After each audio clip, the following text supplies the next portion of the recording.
Chapter 1057. With a pained expression, Yang Fu threw the cricket that was stomped to death by the maidservant aside and said proudly, "Luckily, I caught a state-guarding general that was even more powerful than the mighty general yesterday." Yang Liuqing looked at him, clenching and unclenching his fists. His eyes were filled with disappointment. Elder Wang sighed and looked up at the sky. Yang Liuqing took a deep breath and looked at Li Yi apologetically. She said in a low voice, "I'm sorry, Uncle Master. It's fine now. We're family. There's no need to apologize." Li Yi waved his hand and turned to leave. "Yang Fu." Yang Liuqing walked up to the young man who was playing with the cricket.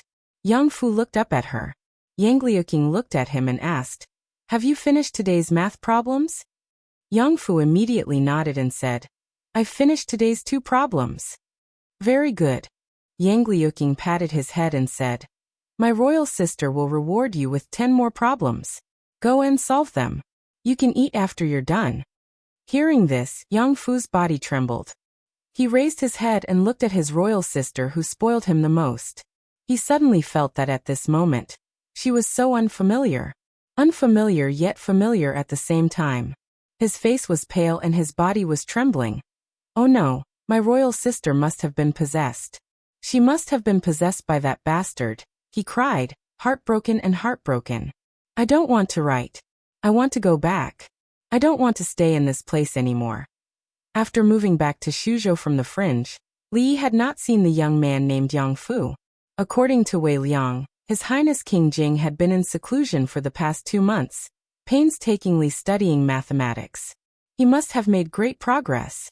Otherwise, he wouldn't have cried tears of joy in the middle of the night. His cries could be heard from a courtyard away. For the first time, Li Yi admired Yang Fu. When Li Duan first started studying mathematics, he cried a lot. When he encountered a difficult problem, he could not solve it even after a long time. He cried even sadder than Li Duan when he was only a few months old. Yang Fu could actually cry tears of joy. He was simply the chosen one. Yang Liuqing's injuries were almost healed. She didn't mention anything about revenge anymore. She stayed by Mississippi Lu's side every day to help her deal with Lu Meng's matters. Everything seemed to have returned to normal, no different from a few years ago. Li Yi would occasionally see her sitting in the courtyard in a daze. Her eyes were blank, unfocused, and without direction. She was like a lost child, unable to find the way forward or the way back. Of course, when she was in front of others, she would put away all these emotions. No one knew how heavy her heart was. Wu Kingdom's spies came back with some more news. Li Yi personally brought it to her. In fact, there wasn't any valuable news. Wu Kingdom was still as chaotic as before. The warlords were divided and engaged in a tug-of-war with the imperial court. If there were no accidents, this situation would continue for a long time. But no news was good news for her. The border armies that were loyal to her had been scattered a few months ago. If they were captured by the imperial court, in order to serve as a deterrent, they would definitely spread the news with great fanfare. If there was no news, at least it meant that they were living in harmony. After reading the news, Yang Liuqing's mood rose slightly. She bowed and said, "Thank you, Martial Uncle." Li Yi waved his hand. "You're welcome." Yang Fu walked out of the room and asked in a low voice, "Imperial sister, I've finished my homework for today. Can I go out and play?" Yang Liuqing nodded. "Go ahead." Seeing Yang Fu run out, she looked at Li Yi. Her lips moved, but she didn't say anything. Li Yi looked at her and said in surprise, "Do you have something to say to me?" Yang Liuqing pondered for a long time. Then she looked at Li Yi and said with some begging, Can I hand Yang Fu over to Martial Uncle to discipline for a period of time?" Li Yi could understand how she felt when she said this. Yang Fu was her and these people's only hope. With Yang Fu around, they would have enough reason to resist the imperial court of Wu Kingdom. Only then would they have a reason to pull down the emperor of Wu Kingdom from the throne and help Yang Fu onto it. But this couldn't be their one-sided wish. If they could succeed in the end, Yang Fu would definitely sit on the throne. But the reality was that this emperor was somewhat unworthy of being helped up. When he was born, there was no red light, no colorful glow, no auspicious clouds, no beautiful stars, no auspicious clouds, no emperor's aura, no black dragon coming out of the water. No phoenix crying over the mountain, no white rainbow piercing the sun, and no sweet dew falling on the ground. His mother didn't carry him for 3 years, so he couldn't speak at birth. His appearance was also normal. He didn't have double pupils for breasts, long hands, a square face, and the lines on his hands and feet couldn't be written. There was no Yangfu will be the emperor in the future written on it. He was just King Jing, a very ordinary prince. From birth until now, he didn't have the appearance of an emperor at all, nor did he have the fate of an overlord. But he had a very good temper. Even if this kind of person became the emperor in the future, and wanted to brag about how awesome and extraordinary he was before he became the emperor, he couldn't find any material, so Old Man Wang sighed all day, and Yang Liuqing was also unhappy. As martial uncle, Li felt sorry for her. It's not that I can't discipline him. Li nodded and said, it's just that my method might be a little different. I'm worried. Martial uncle, you agree? Yang Liuqing grabbed his arm and said in surprise. Looking at her hand that was grabbing his arm, Li blushed. He looked around and said, don't be like this. It's not good if your master sees it. I'm sorry, martial uncle, I'm too happy. Yang Liuqing hurriedly let go of him and said, as long as you agree to discipline Yang Fu, I'll agree to any condition, and I definitely won't interfere with you. Li secretly sighed and felt a little sad for Yang Fu. How could there be such a sister in the world? Wasn't she pushing her brother into the fire pit? Wasn't she not giving Yang Fu a way out? Were the two of them really siblings? Yang Fu was different from other children. He was a member of the royal family of the Wu Kingdom, a noble prince. Other children gathered in groups of 3 to 5, playing with spinning tops, playing with glass beads, fanning pictures, shooting birds with slingshots, and competing to see who could pee further. Yang Fu always played by himself. There were 2 reasons why he played by himself. First, he was self-conscious of his status and was unwilling to be friends with these lowly commoners in his eyes, nor was he willing to play with them. Second, he had offended Fat Tiger on the first day he came here. Fat Tiger was the king of the children here. If he offended the king, the children would be kind enough not to beat him up. No one was willing to play with him. Therefore, the 14-year-old Yang Fu could only play with mud by himself. Li couldn't bear to tell him that the place he played with mud was where Fat Tiger and the others competed to see who could pee further. Who hadn't played with mud when they were young? Yang Liuqing walked out of the courtyard and said to Yang Fu, Yang Fu, come here. Yang Fu raised his head to take a look. His royal sister seemed to be very happy. It had been a long time since she had been this happy. If his royal sister was happy, he should also be happy in his heart. But why did he feel a chill in his heart? And the surroundings were a little cold. He stood up and slowly walked over, obediently calling out, royal sister. Then he quietly moved away from the person beside his royal sister. I have something to tell you. Yang Liuqing glanced at Li, who was beside her, before looking at him and saying, from now on, you must listen to Uncle Master's words. Whatever Uncle Master asks you to do, you must do it. You must listen to Uncle Master's words just like how you listen to me.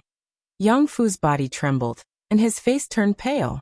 He knew who his royal sister's Uncle Master was. It was the person he feared the most, second only to his second brother. He shook his head fiercely, his attitude firm. I don't want to listen to him. I don't want to listen to him. Yang Fu, Yang Liuqing said in a deep voice. Yang Fu shivered, and his voice came to an abrupt stop. His royal sister was his only family in this world, so he had to listen to her. Yang Liuqing looked at him and said, call me mister. Yang Fu looked up at Li with a stubborn expression. He opened his mouth, but nothing came out. Li waved his hand and said with a smile, there's no need to call me mister. He was willing to help Yang Liuqing discipline Yang Fu because he didn't want to refuse her, and he didn't want to make her sad. He also didn't want to teach Yang Fu knowledge, but he wanted him to change some of the bad habits he had developed for a long time, so that he could become a person that most people didn't dislike. Every time he heard the word mister, the only thing that would appear in his mind would be the girl's tearful smile before they parted, and the figure standing on the palace wall.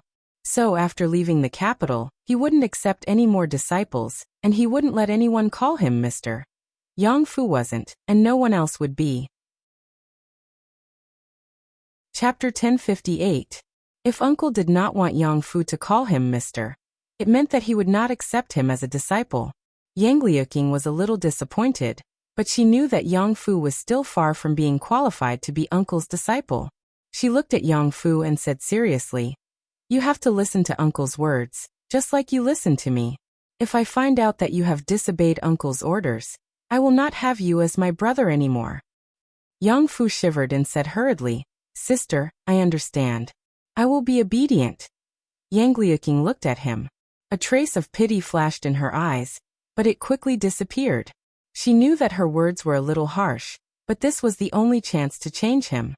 She looked at Li Yi and said gratefully, "Uncle, I will hand Yang Fu over to you." Li Yi nodded and said, "He is still a child. It is normal for him to be a little naughty. As long as you guide him patiently, he will be able to correct his shortcomings." He said guide, but Yang Fu's heart did not relax. He said that he would reward him, but in the end he gave him a very difficult book, elementary mathematics. Did he mean to guide him by beating him up? Yang Liuqing bowed and said, "Thank you, Uncle." Li Yi actually did not have much experience in teaching naughty children. He felt that it was more straightforward to beat the child. However, of course, he could not beat Yang Fu. That would be bullying the young, and he would never do such a thing. Mississippi Lu walked into the study and looked at Yang Fu, who was sitting at the desk. She then looked at Li Yi and asked, "Did you accept him as your disciple?" "No." Li Yi shook his head and said, "I only promised your disciple to help her discipline her brother for a few days." "You even know how to discipline people?" Mississippi Lu looked doubtful. He could not even discipline himself. How would he know how to discipline others? What's so difficult about it? Li Yi looked at her and said, "If a child is disobedient, just beat him up. What's there to discipline?"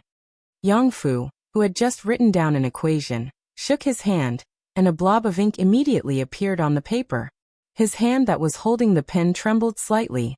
He had clearly promised his royal sister that he would guide her. How could he hit him? He was still a child. How could he? How could he not keep his word? "Hurry up and write. You can only eat after you finish." Li Yi looked at Yang Fu and reminded him before walking out of the study. There was no point in trying to reason with him. He would not listen, nor would he be willing to listen. Therefore, he would assign tasks to Yang Fu every day. It might be homework, it might be for him to help out at a certain shop, or it might be for him to make friends with Fat Tiger and win 10 glass beads from Fat Tiger. He couldn't eat if he didn't complete the task. In order not to starve, he had to do things he didn't want to do. For a child of Yang Fu's background, it was not strange for him to develop a proud and aloof personality. In the royal family of the Jing Kingdom, there were many princes who were arrogant. Although Li Han used to be naughty, his nature was not bad. He could be considered as a clean stream. For a muddy water like Yang Fu, it had to go through layers of filtering to make him forget his identity as a prince and adapt to being an ordinary person. Which was more important, eating or identity? He definitely had a clear idea. Mississippi Lu hugged her sword and leaned against the pillar. Li Yi stood at the door and looked at her. Li Yi watched for a while and asked, "Thinking about your disciple?" Mississippi Lu did not deny it. She said, "How difficult is it to do what they want to do?" "Almost impossible." In front of Rui, Li Yi did not need to hide. He said, "Even if you are willing to help her, it is almost impossible. Moreover, it will take a lot of time and many people will die. Many innocent and irrelevant people will die. Even so, the chance of success is still very small. If rebellion was so easy to succeed, wouldn't the change of dynasties be as frequent as the change of lovers between scumbags?" The history of the Wu Kingdom was longer than that of the Jing Kingdom. It had occupied that land for more than 100 years. How could the regime be so easily overthrown? Li Yi looked at her and said, "The price of rebellion is too high, and the success rate is too low. If you can persuade her to give up on this idea, it will be the best." The emperor of Wu country had a blood feud with Yang Luqing. As a martial uncle who was not related to her, it was not appropriate for him to advise her to give up on revenge. Second young mistress Lu was her teacher, her biological teacher. Only she had the right to say this. Mississippi Lu looked at him and asked, "If they go back now and start planning again, What are the chances of success? Not even 5%. What if we lend them divine punishment and weapons? Divine punishment is not omnipotent. No matter how sharp the weapons are, they can't be used if they are not strong enough. Just 5%. What if we have Lu Meng's help? On the battlefield, the strength of an individual will be infinitely weakened. 10%, no more than 10%. Even if we are lucky to succeed, Lu Meng won't have many people left. Mississippi Lu thought for a while and continued to ask, "What if I am her?" Li Yi was stunned. He looked at her and asked, "You mean you are Yang Liuqing, the emperor of the Wu kingdom who killed our father and forced our mother to death?" Mississippi Lu nodded. Li Yi thought for a moment, and a smile appeared on his face. Hee. I finished writing." Yang Fu walked out of the study with a notebook. As soon as he opened his mouth, he saw the smile on Li Yi's face. He couldn't help but shiver, and his hair stood on end. He forcibly swallowed the words he wanted to say. He quickly turned around and ran back to his seat. His body was trembling, and his palms were sweaty. Mississippi Lu was basically asking how likely it was if he wanted to rebel. He had once helped the king of Shu rebel. The one-eyed stone man, the fish belly silk book, the fox spirit, the nursery rhymes. These were all rebellion 1.0. Now it had been upgraded to Rainbow in Broad Daylight, the version 2.0 that came with the rainbow glow. As someone who was familiar with all kinds of revolutionary routines, and was familiar with tunnel warfare, landmine warfare, guerrilla warfare, and on protracted war, he understood the united front, armed struggle, and knew that the country was surrounded by the city. He rolled up his sleeves and worked hard. At most, in 5 years at most, the Wu kingdom would change its surname to Li or Lu. Of course, if he only wanted to take revenge, no matter who the emperor was, he just needed to ask second granduncle to take the head of the emperor. Mississippi Lu crossed her arms and asked, "If you want to rebel, how many people will be left in the Lu Meng?" Li looked at her and said in surprise, "If I want to rebel, then I want to rebel. What does it have to do with the Lu Meng?" At this point, there was no need to continue. Mississippi Lu had already gotten the answer she wanted. Li Yi didn't want to lie to Rui. If he really wanted to rebel against the Wu kingdom wholeheartedly, even if he wasn't 100% sure, he had at least an 80% chance of success. The Wu kingdom was not like the Jing kingdom, which was as solid as an iron bucket. In fact, it was not even comparable to the current Qi kingdom. The Wu kingdom itself was on the verge of falling apart. Warlords rose up, and the common people were displaced. The Wu kingdom was in dire straits, and oppression was everywhere. From a historical point of view, it was very likely that a great man who could change the dynasty would emerge at this time. Li Yi really didn't have much confidence that he could rebel in the Jing kingdom. But the Wu kingdom, he could write a letter to Li Xian and ask him to provide international assistance. Li Xian never thought it was a big deal. He could also shine the glory of the empress to the Wu kingdom and save the people of the Wu kingdom. He could also conquer the warlords of the Wu kingdom one by one, just like he conquered the chaotic land. If they didn't obey him, he could use divine punishment and cannon to crush them. He really didn't need the Lu Meng. But he didn't have any reason to do so. Was it just to help Yang Liuqing take revenge? If it was just revenge, Li Yi could even ask second granduncle to take the head of the emperor of the Wu kingdom at the price of several chickens. However, they wanted to rebel and push Yang Fu onto the throne. Then what? Li Yi felt that the emperor of the Wu kingdom might not be very grateful to him. For example, now for no reason, the emperor had an inexplicable hostility towards him. Yang Liuqing was his martial nephew, but he wouldn't use Rui Li Duan and Ruoqing Zimo as the wager for his martial nephew. He believed in Yang Liuqing, but he didn't believe in Yang Fu. Mississippi Lu's assumption didn't work, so all the questions she asked based on this had no answer. Chapter 1059. In just half a month, Yang Fu had changed a lot. Every day he would take the initiative to complete his homework. When he saw trash on the ground, he would bend over to pick it up and place it in the trash can. When it rained, he would help the people living on the street to collect the clothes that had not been collected in time. Helping the elderly cross the road was a common occurrence for him. In fact, Li Yi did not have strict requirements for him. Compared with Li Han, Yang Fu's life was simply too happy. He only needed to complete the homework that old Wang gave him, and then do 10 good deeds every day. He needed to do 10 good deeds every day to ensure that he would have food to eat the next day. If he did 10 good deeds, he would eat vegetables and rice. If he did not do 10 good deeds, he could only choose to eat soil or tree bark. Only by exceeding the minimum standards set by Li Yi could he have the right to eat meat. Of course, he also had other choices. Eating tree bark in the village was an act of vandalism. Once he was caught by the law enforcement team, he would be grounded. Being grounded would give him steamed buns, which was better than eating tree bark and soil. However, Yang Fu had not thought of this yet. Habit was a terrible thing. Whether he was willing or not, even if he pretended to do all these good deeds, as long as he could keep pretending, he would be worthy of the title of top 10 young men of Willow Village. The name of the village, Li Yi, followed the name of Willow Village in Qing and Prefecture. It was also in the mountains, and they also had the blood of bandits. It would more or less make Rui and the others feel a little bit like home. Yang Fu was the new top 10 young men of Willow Village. It was not easy to get this title. The children in the village were all full of energy, or maybe their parents were full of energy. To get this title, Yang Fu had to exceed or double the task that Li Yi gave him. Whether he did it for King Jing's face or to not starve, at least on the surface, he was not as naughty as before. Yang Fu did not know when his sense of superiority disappeared. He could play glass beads with Fat Tiger and the others, fan pictures, and compete on the mountain to see who could pee further. Of course, he was usually the one who lost, especially in the last round. After the competition, he looked very sad, as if his self-esteem had suffered a great blow.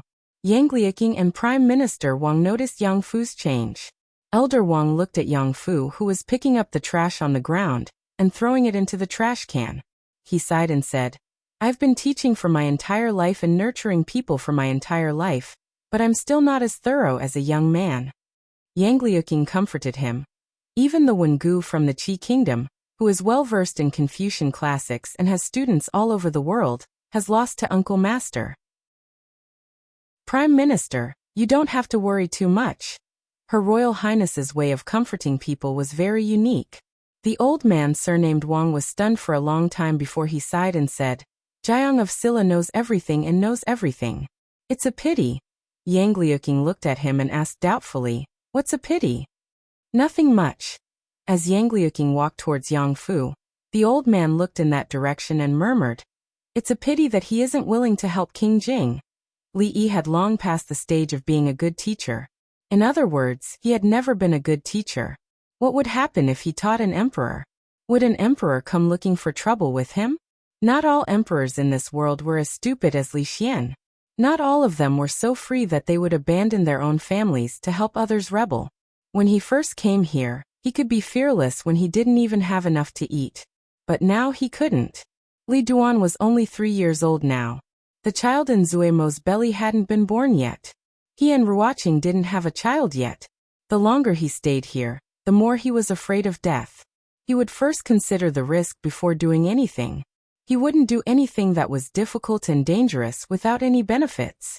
Although Rui didn't say it explicitly, they had been in cahoots for so long. They would always think of these things together. What was the point of rebelling? It was better to hug Yongning and listen to her talk about her childhood than to rebel. Yongning had told these things many times, and he had also heard them many times. Yongning never got tired of talking, and he never got tired of listening. 2 days ago, it rained and thundered at night. Yongning ran to him and Rui's room barefoot. Rui hugged her and coaxed her for a long time before she fell asleep.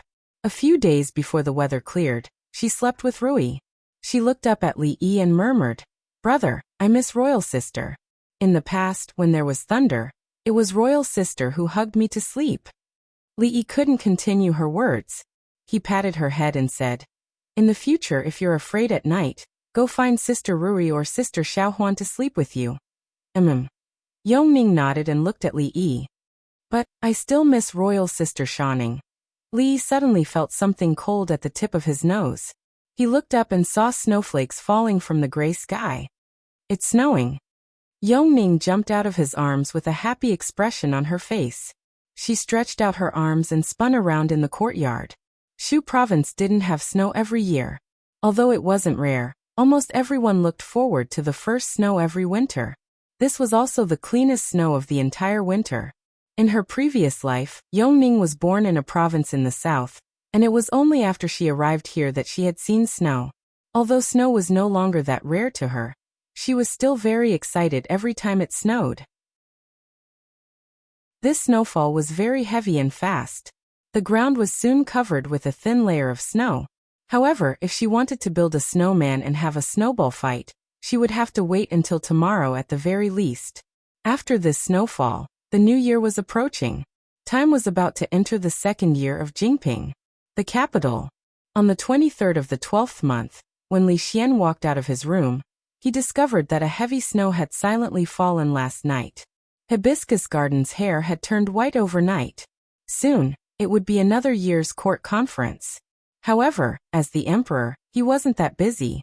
It was good to have Emingzu in court. If he had to handle all these things alone, he would definitely be flustered. He wouldn't be able to attend to the matters of the Academy of Sciences. However, it was impossible for Emingzu to help him forever. Ever since she started to limit the number of memorials submitted by the various departments of the court, and gradually reduced it. Now it had become one every 3 days unless it was an emergency at that time. He knew that she would have to leave sooner or later. He couldn't blame Emingzu. In fact, he felt that he was a little selfish. If it wasn't for the restraints of the court, she might still be having fun with Li Yi. Thinking about it carefully, it seemed that he had really let her down. In the morning, a thick layer of snow had fallen in Hibiscus Garden. There were guards patrolling the palace from morning till night. The ground had been trampled out of shape. It was a little disappointing. He walked through the long corridor alone, and headed in the direction of the Imperial Garden. There were many Imperial Gardens in the capital.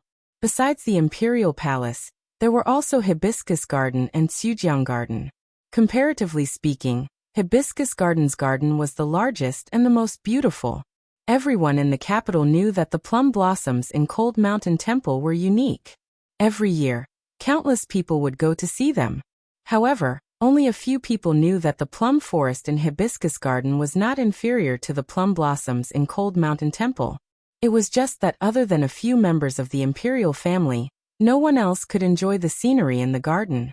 Leaving the first set of footprints in the snow-covered, spotless garden was something that gave him a sense of accomplishment. Li Xian walked to the entrance of the garden. When he saw that there was already a line of footprints extending into the garden, he immediately felt depressed. He walked into the plum forest and followed the footprints. When he saw the figure standing under the largest plum tree in the garden, the depression in his heart was swept away. He slowly walked over and softly asked, "Why did you wake up so early?" The girl was wearing a white robe. When she heard the voice, she turned her head and smiled.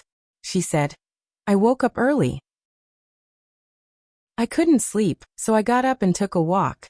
Li Xian looked up and saw a red ribbon tied to a plum tree branch. Shanning would come here every day to tie a red ribbon. Now there were hundreds of red ribbons. From afar, the ribbons on the plum tree danced in the wind, adding some embellishment to the white world. It was the most unique scenery in this plum forest. He looked at the girl's elegant smile and thought to himself, "What a heartless fellow.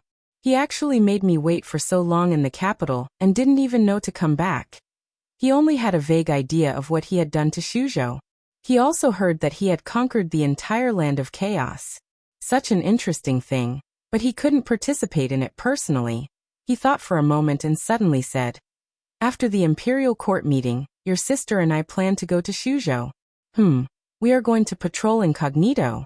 Does Shanning want to go with us?" The girl was startled. She suddenly raised her head and her face blushed. Her voice trembled as she said, Shuzhou." Li Xian nodded. I have to go back and ask mother." The girl's face instantly turned red, and she quickly ran out of the garden. She ran in such a hurry that she didn't pay attention to her feet, and accidentally tripped. Li Xian hurriedly went forward to help her up. However, the girl had already gotten up on her own. She didn't even have time to brush off the snow on her body. She staggered and jogged outside, When her figure completely disappeared, Li Xian sighed and said leisurely, "It's time to do an incognito visit." Chapter 1060. Hibiscus Garden was the largest royal garden in the capital aside from the imperial palace. Ever since His Majesty ascended to the throne, he had spent more time in Hibiscus Garden than in the imperial palace. The eldest princess, who had been promoted from assistant to head the government, also lived in Hibiscus Garden. Apart from the morning court session that was held every 7 days in the Legislative Hall, for the past 2 years, most of the memorials submitted by the various departments of the court were also sent to Hibiscus Garden. After the renovation of Hibiscus Garden, a few new palaces were built and the palace complex was expanded. His Majesty, the Empress and Imperial Consort, the Empress Dowager, the eldest princess, and Princess Shaning all lived there. In the past 2 years, Hibiscus Garden seemed to be replacing the Imperial Palace. The officials were now used to not clashing with His Majesty on such matters. His Majesty lived wherever he liked. Even when His Majesty brought the Empress Dowager and Imperial Consort Yin over, no censor said anything, and no official from the Ministry of Rights said it was inappropriate. Ever since the matter of the Jiang of Silla came to an end, Prime Minister Qin retired, and Prime Minister Shen retired from the court. All the big shots in the court were promoted by His Majesty and eldest princess. The relationship between the emperor and his officials was particularly harmonious. Hibiscus Garden, Shaoling Palace. Shaoling Palace was the residence of Imperial Consort Yen. The Imperial Consort Yen mentioned here was not the current emperor's consort. The current emperor only had 2 consorts, the Empress and Imperial Consort Yen. Imperial Consort Yen was the former emperor's consort, and the only one other than the Empress who did not have to live in a fixed residence in the Imperial Palace. By the window of the small pavilion, heavy snow was falling outside. The fire in the room was burning brightly without a trace of cold air. Imperial Consort Yin leaned against the window, holding a scroll in her hand. At some point, she looked down and saw a girl stumbling over from afar. A palace maid walked over slowly and said softly, "Imperial Consort, the princess is back." "I saw her." Imperial Consort Yin nodded. The girl had already gone upstairs. The palace maid hurriedly took the snow-stained robe. The girl took off her shoes, jumped onto the bed and burrowed under the covers. She rubbed her little hands vigorously, and her delicate little face was red from the cold.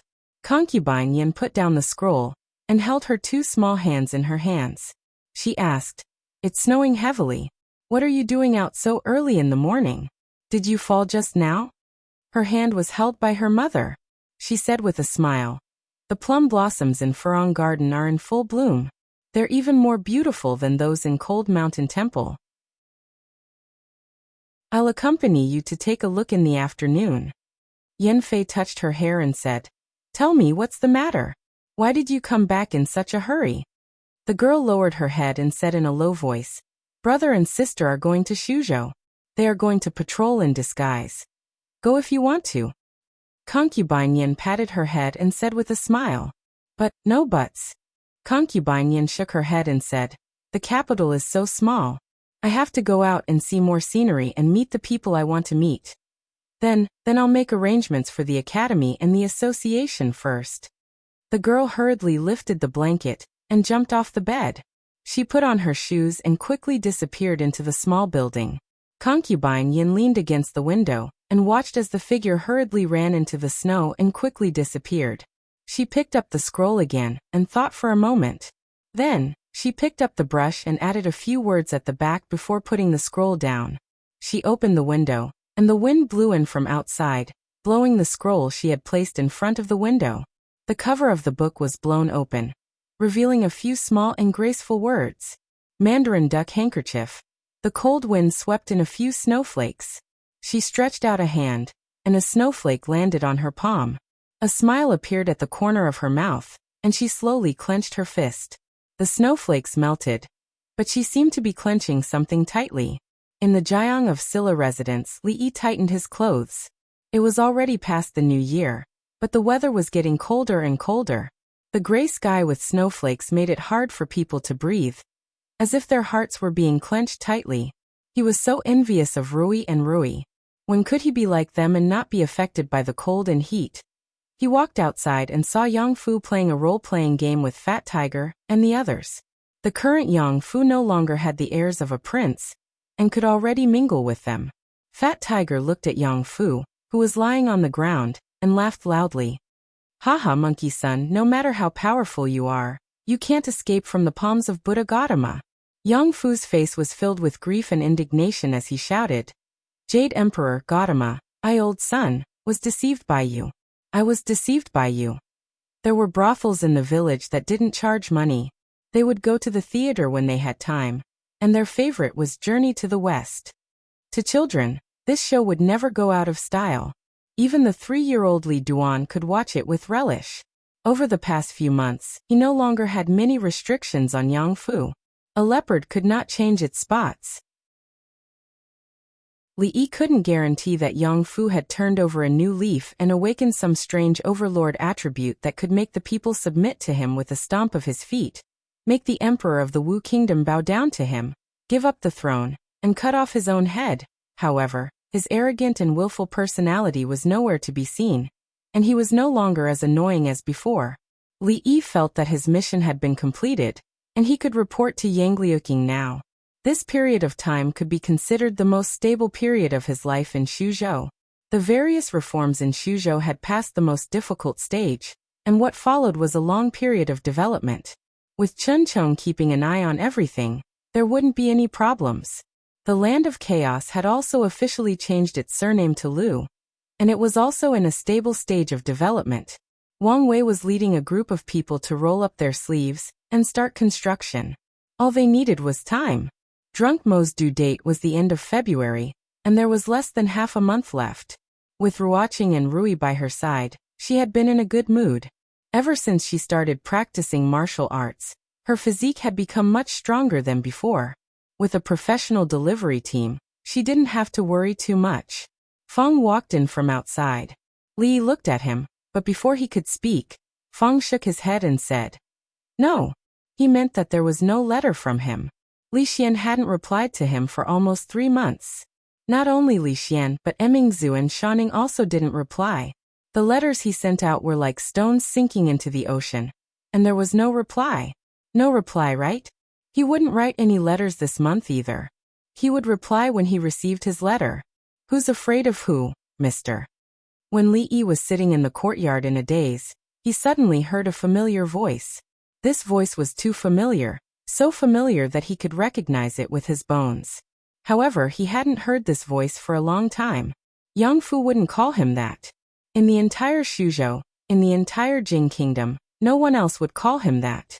Li Yi raised his head and looked at the girl standing at the door, looking at him in a daze. He suddenly stood up.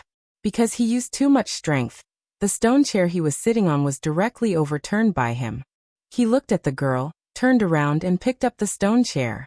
He sighed and sat down again. He had been looking forward to their reply for the past 2 days. He had actually been hallucinating. How could he be in Xuzhou? How could he see Shouning in King Jing's imperial residence? Mr. Crack. Li Yi broke the armrest of the stone chair.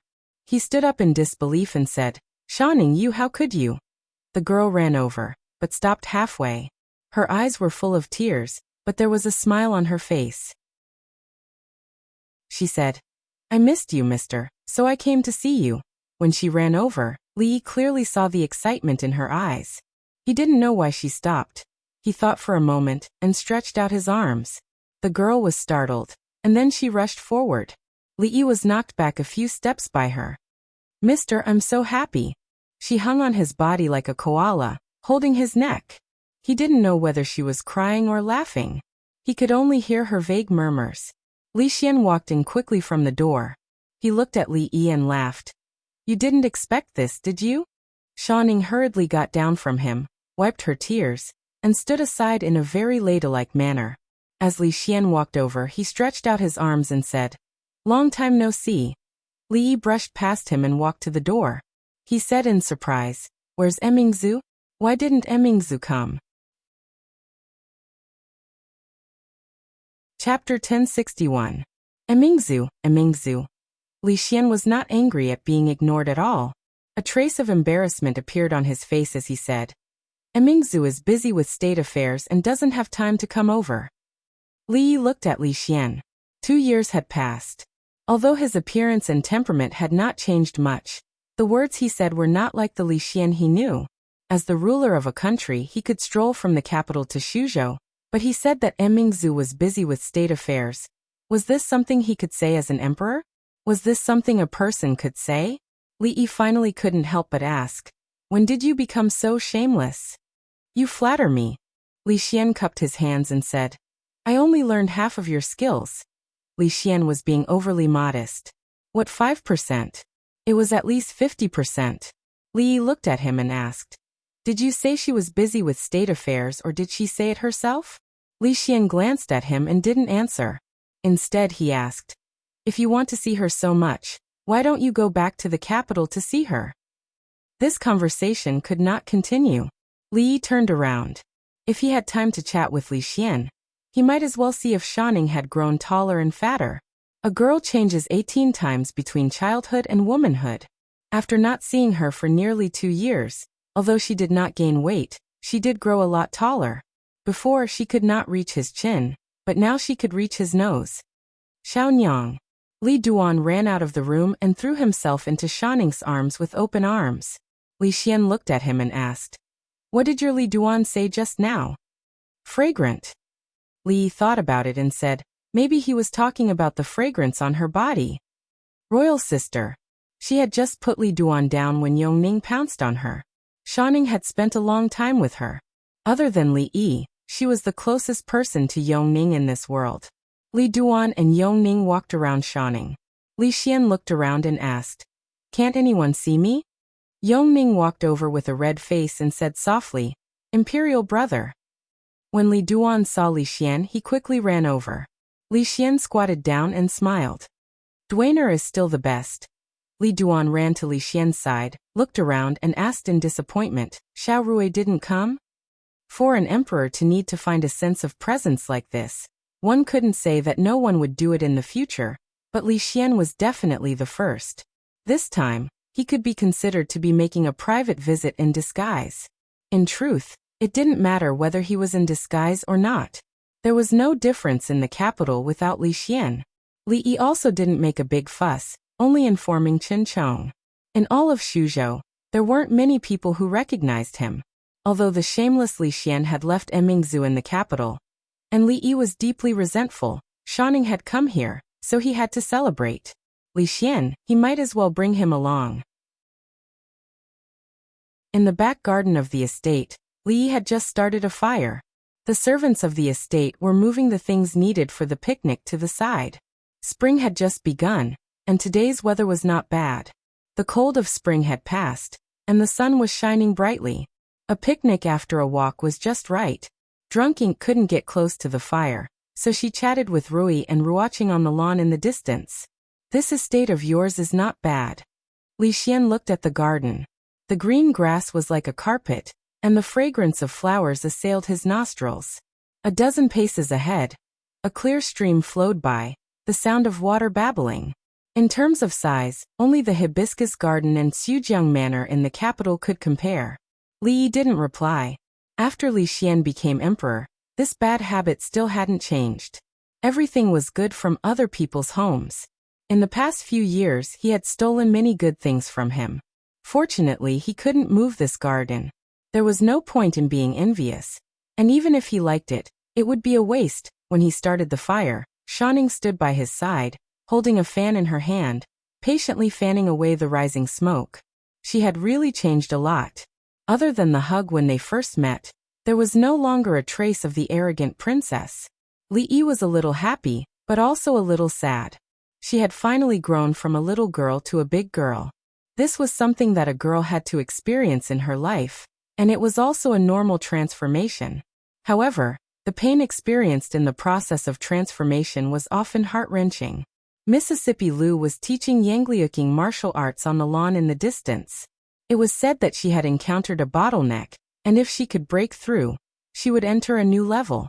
This made Li Yi feel a little depressed. His strength was already about the same as Yangliuking's, and now she had to temporarily shake him off. Her ultimate goal was Mississippi Lu, Emingzu, and the two positions at the top of the heaven list. But now, not only could he not defeat the bare-breasted Mbumbai Su, he couldn't even defeat Mississippi Lu's disciple. As for Rui himself, he was worried that he would succumb to her despotic power for the rest of his life. Li Xian looked into the distance. At a certain moment he suddenly turned around and said, "Did you notice that your second miss is a little different from before?" If even Li Xian could see it, it meant that Rui had really changed a lot. A few years ago, Li didn't even dare to think that she could actually become so gentle and understanding. Li Xian moved closer to him and whispered, "Tell me honestly, have you secretly taken her down? Take your sister." He couldn't take Li Xian's sister for no reason, but he also couldn't let him be a hindrance here. He waved to Feng and said, "Show him your treasure." Feng was suddenly shocked. Why? Li just wanted to send Li Xian away, so he looked at him and said, "Don't be so stingy." Feng thought for a moment, looked at him and asked, "Here?" "Of course he's gone far away," Li said snappily. Although that thing was small, it was very powerful. If one was not careful, it would hurt people. It was safer to go far away. Feng thought for a moment, looked at Li Xian and said, "Come with me." Li Xian followed Feng to a tree in the distance. Seeing him start to untie his belt, he was shocked. "What are you trying to do?" Something fell from Feng's body. Li Xian looked at something on the ground and asked in surprise, "What is this?" Feng looked at the thing on the ground and seemed to understand something. He put on his belt and said proudly, "You haven't seen it before, right? This thing is called the Red Barbarian Cannon. Of course, this is a smaller version, but its power can't be underestimated." Feng picked up a copper tube and a pedestal-like thing and introduced it to Li Xian. "You won't understand even if I explain it to you like this." Li Xian watched as Feng picked up a green brick from the corner and placed it on the ground. Then he placed the strange thing called the Red Barbarian Cannon on the ground. After fiddling with it for a while, he took out a square box from his pocket. He took out a small stick from the square box and used the tip of the stick to scratch the side of the square box. Whoosh! A ball of flame appeared in Li Xian's eyes. "What is this thing?" Looking at Li Xian's shocked expression, Feng was startled and smiled. "I forgot to tell you. This is called a match. You haven't seen it before, right?" Li Xian really hadn't seen it before. He was the dignified emperor of the Jing Kingdom and the president of the Academy of Sciences. Other than Li Yi, he could be said to be the most knowledgeable person in the Jing Kingdom. But today, he was looked down upon. Not only that, he was looked down upon twice. Just like how he despised those stubborn and rotten scholars, he was actually despised by old Feng, who had never been educated. He suddenly felt that this trip was worth it. Otherwise, he might have missed out on a lot of interesting things. Seeing that Li Xian kept looking at the match in his hand, Feng's mouth pulled into a smile. To be able to despise an emperor made him feel a little accomplished. Li Xian looked at it and suddenly asked, "Is this real fire?" "Of course it is real," Feng said decisively. Li Xian stared at the match in his hand and asked, "Then why don't you feel any pain when your hand is burned?" Li Yi was listening to Shanning talk about her and Emingzu learning martial arts when he heard Feng shout in the distance. He glanced in that direction. Wasn't it just to show the power of the mini cannon to Li Xian? Li Xian wasn't shocked, so why was he shouting? Chapter 1062. Bang. When Feng used the match to light the fuse, the strange thing he called the Red Barbarian Cannon disappeared in front of Li Xian. At the same time, the blue brick disappeared as well. The blue brick did not disappear, but was directly smashed into pieces. The scattered pieces fell to the side of Li Xian's feet. Feng ran to the bushes to pick up his treasure. Although this thing was small, exquisite, and powerful, the recoil was not small. Every time it was used, it would jump a few feet away by itself. Li Xian picked up a piece of the blue brick and put it under his nose to sniff it. He smelled the smell of God's punishment. Could God's punishment be used like this? The hard blue brick was simply too fragile in front of this little thing. If it was replaced with a human skull, it would not be much different. It was too fast, so fast that he could not see it clearly. This thing was too powerful. Although Li Xian's martial arts were not high, He estimated that even a martial arts master would not be able to defend against this thing. The mini cannon that had just been fired was a little hot. Feng put it aside to cool down, walked over, and asked proudly, "How is it?" Li Xian looked at him and asked, "You just said that this is a smaller version. How big is the one that is not shrunk?" Feng thought about it and gestured a few times. He realized that he could not make a gesture at all. He shook his head and said, "In short, it is very big. You will know when you see it." Li Xian quickly walked to Li Yi's side. His eyes lit up and he said, "Give me one of these things. This is just a decoration. It is not very useful, and it is also dangerous." Li Yi shook his head. The mini cannon was made by him for fun. Although it was powerful, the recoil was too strong. If an ordinary person held it in their hand, one shot would destroy their arm. Even someone as strong as Feng would not be able to handle it. He really did not dare to let Li Xian play with this thing. He also did not intend to let Li Xian study a normal-sized cannon. The Jing Kingdom was still in the stage of stable development. They did not attack cities and territories. The Qi Kingdom and the Zhao Kingdom were now afraid of them. It was not very useful to have this thing, and God's punishment was enough. Of course, the most important thing was that they were now in the early stage of testing. Although there was a lot of information that could be consulted and used for reference, there was no guarantee that there would not be any mistakes. They had to slowly improve and perfect it. Li Xian sat on the grass and played with the treasure that Feng had just taken out. This thing could be considered a very powerful hidden weapon. Although after listening to Li Yi's explanation, he already understood that this thing had a lot of limitations. It did not matter if it had shortcomings. If there were shortcomings, they could just improve it. This was what the Academy of Science did. Not afraid of difficulties, not afraid of hardships, and daring to make mistakes. These were the basic qualities that a scientific researcher must have. Feng stood beside Li Xian with a vigilant expression on his face. The more interested Li Xian was in this thing, the more uncertain he felt. He was the emperor, and the world was his. If he took a fancy to his treasure, should he give it to him or not? He looked for a while and finally could not help but squat down and said, "Have you seen enough? If you have, give it back to me." Yang Fu squatted on the other side and was scaling a fish in his hand. He had just heard the beautiful sister and his sister's martial uncle mention the two words Li Han. In this world, there were three people he was most afraid of. One was his second brother, another was his sister's martial uncle, and the last one was his sister. Of course, he was afraid of his royal sister because he didn't want his royal sister to be sad. He was afraid of his second royal brother because his second royal brother had killed his father and mother, as well as his eldest royal brother. If he went back, his second royal brother would kill him. He was afraid of his royal sister's martial uncle because he had locked him in a dark room to calculate problems and didn't even give him food. But if he had to say the person he hated the most, it was definitely Li Han. Although he had never seen Li Han and did not even know what he looked like, how good he was at playing marbles, or whether he could urinate as far as he could. But these were not important. What was important was that whether it was Prime Minister Wang or his sister, they always compared him with Li Han, saying how powerful and outstanding Li Han was. In comparison, Yang Fu was like an idiot, so he hated Li Han. He did not like anyone or anything related to Li Han. Therefore, when he found out that the beautiful and gentle sister was Li Han's sister, he did not think she was beautiful or gentle. He touched his chest. There was a snake sewn from a piece of cloth. Fat Tiger had lent it to him to play with. They often used this thing to scare girls. Girls were all afraid of snakes, and Li Han's sister was no exception.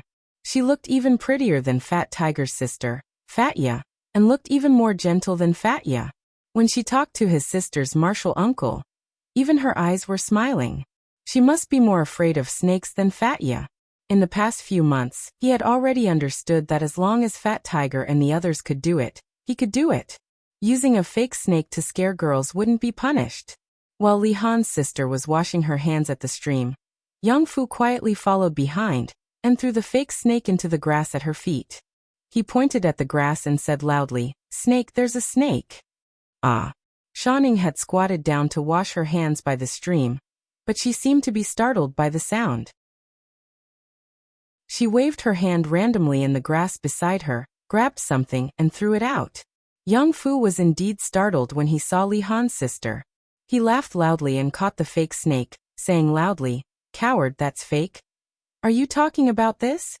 Young Fu saw the girl standing by the stream and turned around. She held something in her hand and waved it in front of his eyes. He saw clearly that it was the fake snake he had just thrown. If she was holding the fake snake, then what was the slippery, long, soft, and moving thing in his hand? Li Yi was roasting Shanning's favorite mushrooms when he suddenly heard a scream from the stream. When he turned his head, he saw Yang Fu running over from there, his pants wet. His face was pale, and he shouted as he ran, "Snake, there's a snake."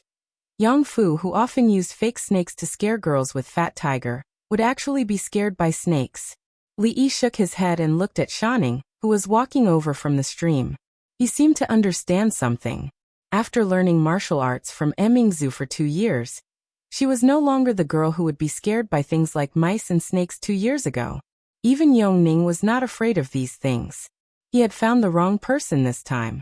Shanning walked over and looked at him with some grievance.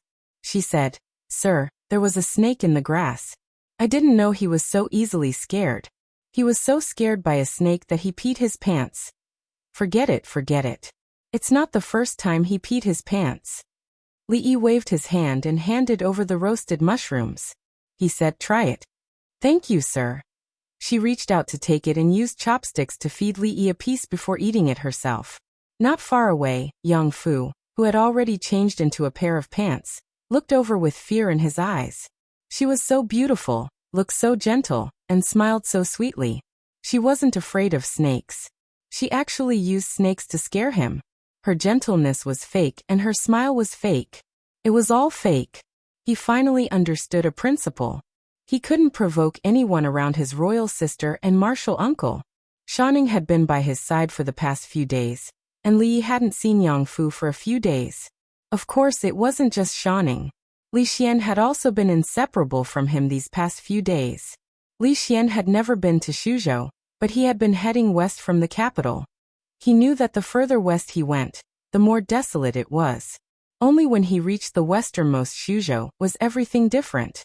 Although the construction of the city couldn't be compared to the capital, in terms of commercial prosperity, the current Shuzhou couldn't even be compared to the capital. Other than here, there was no place like the Jing Kingdom, Qi Kingdom, Zhao Kingdom, and Wu Kingdom that allowed free trade like Shuzhou. Especially after seeing the shopping mall that Li Yi had described to him in the letter at the West Gate, Li Xian knew what kind of place Shuzhou would become in the future. The two of them climbed up the city wall and looked down at the bustling crowd below. Looking at Li Xian's expression, Li Yi casually asked, "Do you regret it?" "I don't regret it." Li Xian shook his head and said, "If I hadn't promised you this back then, there wouldn't be Shuzhou today." He suddenly looked at Li Yi and asked curiously, "If you were to govern the Jing Kingdom in 5 years, 10 years, 50 years, what would the Jing Kingdom look like?"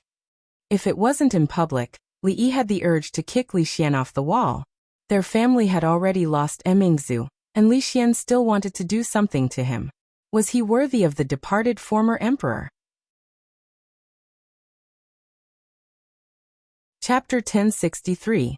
The previous emperor was wise throughout his life, but the biggest mistake he made was to pass the throne to a fellow who was always thinking of pushing the empire away. You should give up on that thought. This was Shuzhou. Li Yi did not have to give him face. He said without any room for negotiation, "Are you going to stay here for the rest of your life?" Li Xian was not angry at all. He looked at him and asked, "Are you not going to return to the capital?" "Not going back." Shuzhou was a beautiful place with beautiful mountains and clear waters. Its geographical location was unique. Why would he go back to the capital? If he went back to the capital, he would encounter all sorts of disgusting things. Li Xian asked again, "Do you want Emingzu to spend the rest of her life alone in the capital?" Li Xian's words were getting more and more hurtful. This was also the reason why Li Yi did not want to bring him along. "Why do you think she doesn't want to come here?" Li Xian glared at him and said, "Even I know that she doesn't want to come here because she is afraid that once she comes here, she will never want to go back." Li Yi could not answer him. "Emingzu even gave you her hair." How dare you say you don't want to go back to the capital? Li Xian looked at him and shook his head. You heartless man. Young master, first Miss asked me to call you back to eat. Fong stood on the city wall and looked at them. He did not finish his sentence and turned around to go down the city wall. Li Yi sighed. Li Xian did not understand Emingzu. The Jing kingdom could not do without her. Li Xian could travel thousands of miles from the capital to Suzhou because of a sudden thought, but she would not. She could not let go of things that Li Xian could easily let go of. She was more like an emperor than Li Xian. When Li Xian arrived at Suzhou, he found everything new and interesting. He was even more fascinated by the industrial base in the depths of the fringe. However, Drunk Mo's due date was approaching, and Li Yi had no time to accompany him, so he had to ask Wang Wei to send someone to pick him up. So far, it was still in the early stages, and the more mature ones were probably smelting and forging. As for the chemical industry, he only dabbled in it. Some time ago, he made a match, but it was the most primitive and simple. It was not very safe, and it was still being tested and improved. In a short period of time, it was impossible to put it into production. Feng's box was just for fun. He just wanted to show off in front of Li Xian. Li Xian stayed there for 7 days. When he came back, he was a little different. His reaction was also within Li Yi's expectations. The Academy of Science mainly focused on theoretical research, improving farming tools, grinding lenses, inventing some ingenious gadgets, making a model of the solar system, and so on. It could only be considered as a small-scale project. The shock brought about by these things was far less than seeing a cannon destroy a building 2 kilometers away. In comparison, what Li Xian did in the Academy of Science was almost like playing house. He sat next to him and looked at him with a strange look for a long time. Li Yi sighed and said, "Don't look at me like that. This thing is too heavy. If you want to carry it back, it will be time-consuming and laborious. Moreover, the research has not been completed, and a lot of experiments have to be carried out. Even if you bring it back, it will only be a semi-finished product. There is no need to waste so much effort." Yang Liuqing walked into the room with a pile of clothes, and soon came out again. He said, "Uncle Master, I have put your clothes in the room." She was the princess with the least airs of a princess. In order to learn from a master, she put down her pride and became a servant in the Li family for a few months. She served tea, swept the floor, and did the laundry. She took all of Xiao Huan's work, and Xiao Huan complained to him many times. Now that she had regained her identity, she still did not put on airs. Everything was almost exactly the same as before. Li Xian did not continue the topic of the red barbarian cannon. He looked at Yang Liuqing, who was walking out of the courtyard, and asked, "Is this the princess disciple of your second miss?" Li Yi nodded. Li Xian thought for a while, looked at him, and asked, "Do you accept her?" Li Yi asked doubtfully, "Accept what?" "Accept her." Li Xian had really changed. Back then, he had confidently told him that he would only love the empress in this life. In the end, not long after he left, there was an imperial concubine in the palace. In the blink of an eye, he had slapped his own face. A while ago, he was still calling him Brother Shen, and not long after, he slept with his own brother. To be friends with this kind of person, one had to be on tenterhooks all the time. Accept her as a concubine? What concubine? That was Mississippi Lu's disciple, his martial nephew.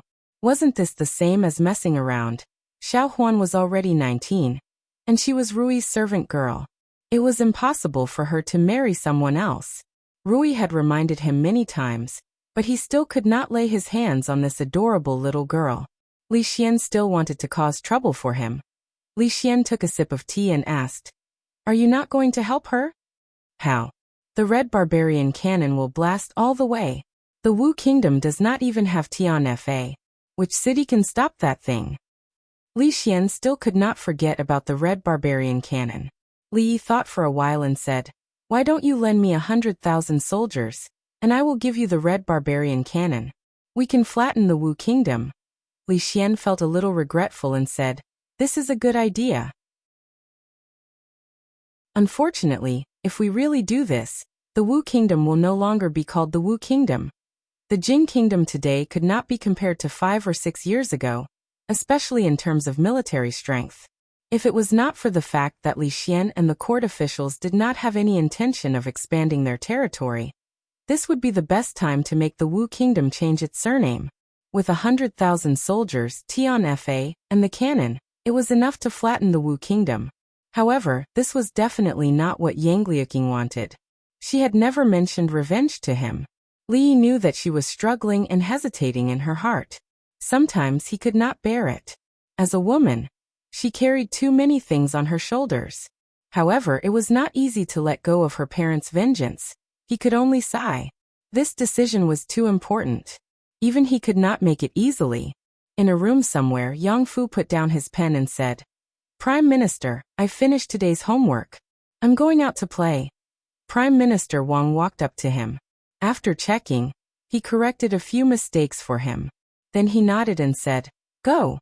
It was not until Yang Fu ran out of the room that he sat down at the table and looked out of the door. Her Highness had completed her homework very well. A few small mistakes did not matter. In the past, if Her Highness could calm down and finish her homework, he would definitely be overjoyed and would give her a lot of encouragement. However, King Jing, who was about to turn 15, had a lot of important things to do. He could not let others supervise his homework forever. These days, the faith in his heart that had never been shaken had been shaken many times. "Prime Minister." Yang Liuqing walked in from outside the door. Prime Minister Wang stood up and bowed to her. Then he thought of something and asked, "Your Highness, do you know who the young man who has been with Jiang of Silla these days is?" He was a little confused. He had been observing Jiang of Silla for a long time. Jiang of Silla was the ruler of Shuzhou. When others talked to him, they would be respectful. No one was like that young man, who was casual and unrestrained. Also, Jiang of Silla treated him very differently from others. "Li Xian," Yang Liuqing said. "Li Xian." Prime Minister Wang thought about this name. He felt it was a little familiar, as if he had heard it somewhere. Seeing his confused expression, Yang Liuqing added, "He is the current emperor of the Jing kingdom." In fact, there was no need for her to add. Old Minister Wang had already remembered. Wasn't the young emperor of the Jing kingdom called Li Xian? He had a shocked expression on his face. He stood up and said in disbelief, "He is the emperor of the Jing kingdom. How could he leave the capital and come to a place so far away from Shuzhou? What about the court? How could the officials agree to it?" Yang Liuqing shook her head. She and Li Xian only knew each other. She did not know about these things. Old Minister Wang sat back down. He stroked his beard with a blank expression on his face. He felt like he had grasped something, but it also seemed like he had grasped nothing. But in the end, something was quietly growing in his heart. Chapter 1064. Li realized that Old Man Wang, who was by Yang Liuqing's side, had been asking him more and more frequently. In the past, 90% of the questions he asked were about the difficult problems in the book, elementary mathematics. Recently, he didn't ask about these anymore. Instead, he asked about some reform matters in the Jing kingdom. The Jing kingdom had been carrying out reforms in the past few years. Some succeeded, some failed, but in general, the reforms were still developing in a good direction. Now, the court had found a long-term path that could stabilize the strength of the various classes and improve the lives of the people at the bottom. It was suitable for the development of the Jing kingdom. It wasn't difficult for other countries to know the specific measures of these reforms. They could send some spies to live in the capital for a year and a half, and they could personally and deeply experience all the changes brought about by the reforms. Of course, Old Man Wang had been on the run with Yang Liuqing. Every day he would think about how to avoid the pursuit of the court of the Wu kingdom, and how to restore the dynasty. He didn't have the time or energy to investigate these things. If he was willing to investigate, these were not secrets. Therefore, when Li Yi was free, he wouldn't deliberately avoid this topic. Old Man Wang asked a few questions, stroked his beard, and asked, "I heard that other than the East Palace, there is also a West Palace in your country?" The West Palace that Old Man Wang mentioned wasn't referring to the harem in the usual sense, but Mingzhu's Morning Dew Hall. At the beginning of the 5th year of Jinghe, the previous emperor was gravely ill. As the crown prince, Li Xian took charge of the government and entered the Eastern Palace. Although Mingzhu was the assistant, Li Xian's position was only a pretense. All the matters of the court, big or small, were actually all decided by Mingzhu alone. Gradually, no matter if it was the officials of the court or the common people of the capital, they all got used to calling the place she lived in Western Palace. This habit had been used until now. Li Xian devoted himself to scientific research and didn't care about the court affairs. In name, Mingzhu was an assistant, but she exercised the power of the court. Therefore, the name West Palace became even more famous. There was no need to hide this from Old Man Wang. However, after he heard it, he seemed to be in a trance. He kept muttering, "How can this be, and how can this be?" Then he left in a daze. Li shook his head. Old Man Wang had always wanted to help the Yangliuqing siblings restore the dynasty, but now, the hope was actually very slim. The old man was already old, and whether or not he could withstand this blow depended on his own willpower. He didn't think about it anymore. Drunk Emma would give birth at the end of this month, or at the beginning of next month at the latest. Other than this matter, everything else was a small matter. When the old man surnamed Wang walked into a study, Yang Fu was holding a book and shaking his head. Seeing him walk in, he hurriedly said, "Prime Minister, I'm going to memorize it soon. Give me another 15 minutes, just 15 minutes. The old man surnamed Wang stood at the door and looked at Yang Fu with cloudy eyes. He stared at Yang Fu for a long time, making Yang Fu feel weak. He said with a sad face, "I just secretly played for a while. Prime Minister, don't be angry. I'll memorize it right away, right away." The old man surnamed Wang walked over, shook his head and said, "Your Highness, you don't have to memorize these things anymore." Yang Fu's body stiffened, and then his face became even paler. He sat on the ground and hugged the leg of the old man surnamed Wang. Tears and snot flowed down his face as he cried, "Prime Minister, I beg you, don't tell my sister, don't tell that person. I won't be lazy anymore, I won't be lazy anymore." The old man surnamed Wang bowed down and helped him up. He shook his head and said, "These things are not what your Highness should learn. From today onwards, I will teach your Highness something new." Yang Fu wiped his tears, felt a little relieved, and stood up from the ground. The old man looked at him and asked softly, "Your Highness, do you still remember what your Highness' mission was?" "I remember." Yang Fu wiped his snot and said, To overthrow that traitor who killed his brother and father, and to save the millions of people who are in dire straits." The old man nodded and said, "Your Highness is the future emperor. To be an emperor, one man is the sky, with great power to judge the situation, to make the best use of everything, to make the best use of people, to have a broad heart to accommodate the world, to have a broad mind to accommodate all rivers. To be an emperor, you don't have to be knowledgeable, you don't have to be able to compose good poems, you don't have to be able to write beautiful essays, but you can't lack the spirit of an emperor." Yang Fu didn't really understand, but he still kept nodding his head. "This is the way of an emperor." The old man pulled him to sit down at the table and said, "This is what the previous emperor should have taught your Highness. Now that the previous emperor is gone, this old subject can only overstep his boundaries." The old man pressed his two hands on his shoulders, and with a solemn and respectful expression, he said in a serious tone, "Your Highness King Jing, you have to grow up quickly." Yang Fu could only nod his head. "I hope that your Highness will listen carefully to what this old subject is going to say next. And remember it." The old man stood up and said slowly, "The way of a ruler is to retreat and think of treasures. Don't worry about your own affairs, and you know your own blessings and blessings." Yang Fu nodded his head and listened carefully. Gradually, the frequency of his nodding began to slow down, slower and slower. "This subject does not need to be domineering, do not need to be greedy, follow the emperor's instructions." The voice of the old man with the surname Wang gradually became softer. He looked down at King Jing, who was lying on the table blowing bubbles with his snot, and sat down at the table opposite him. He looked at Yang Fu, who was sleeping soundly, without any expression on his face. He was motionless, like a dead tree, a stone tablet. The days in Shuzhou were actually quite boring.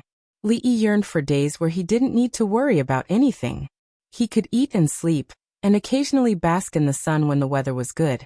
But if he lived like this every day, wouldn't he be bored to death? In the past, he could still tease Mississippi Lou when he had nothing to do, and add some fun to his dull life.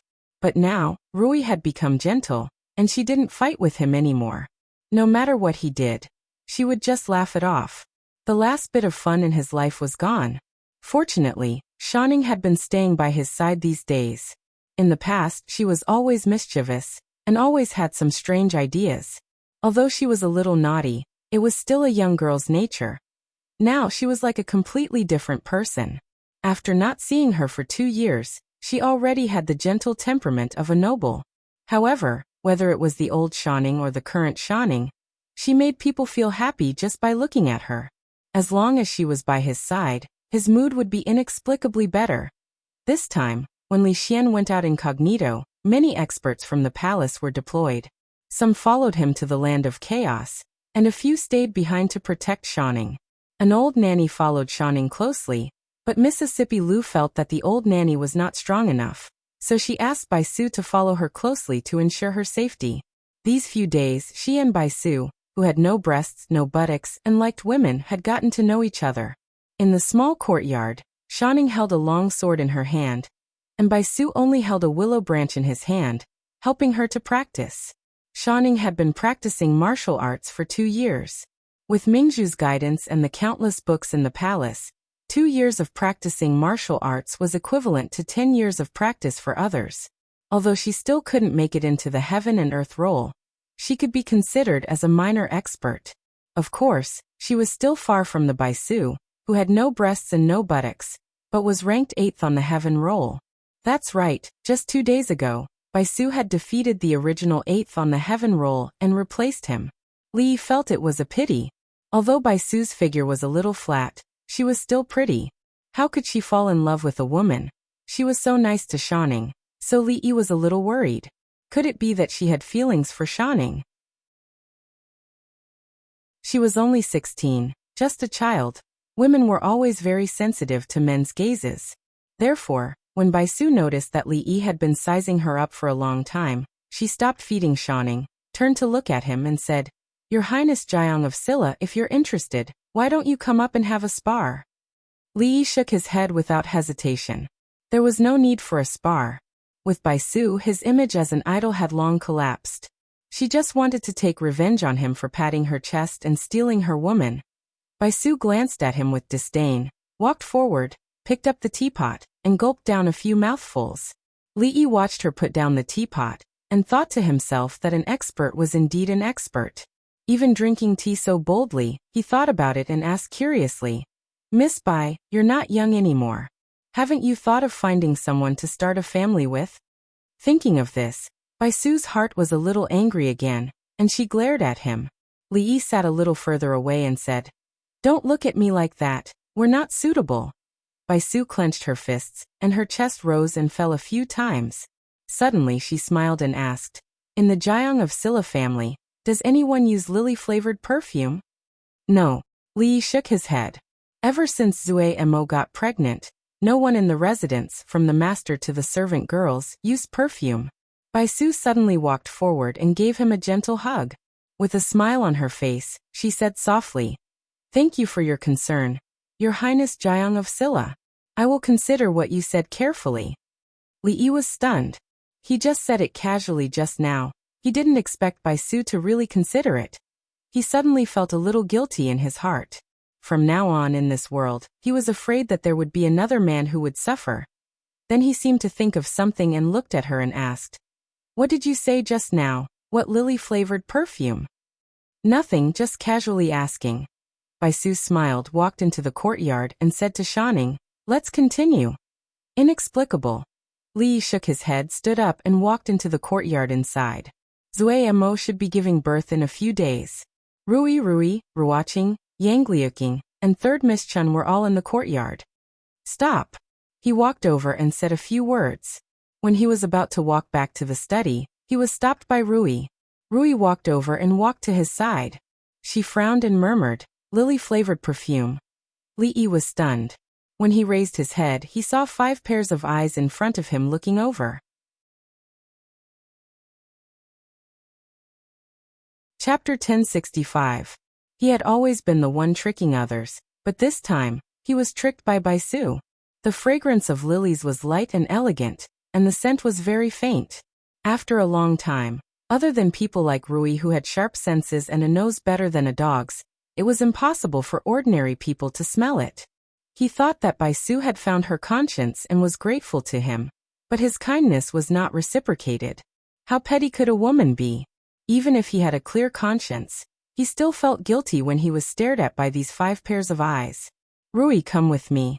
He had to prove his innocence no matter what. Rui knew that Baisu liked women. Mississippi Lu had sharp eyes, so how could she fall for such a clumsy trick? He and Rui walked to the courtyard outside, and Baisu was still sparring with Shanning. Ahem ahem. Li walked to her side and was almost choked to death by the strong perfume smell. This time, it was the smell of roses. Mississippi Lu looked at him, waiting for him to explain. Li looked at Baisu, waiting for her to explain. It was still the smell of lilies just now, and she had sprayed so much rose perfume in less than 5 minutes. Wasn't it a waste? Shanning walked over, held Mississippi Lu's wrist, and said, Sister Rui, can you spar with me? My royal sister said that you are very good at martial arts, and there are still many things I don't understand that I want to ask you. A fresh and elegant smell came from her body. It was the smell of lilies.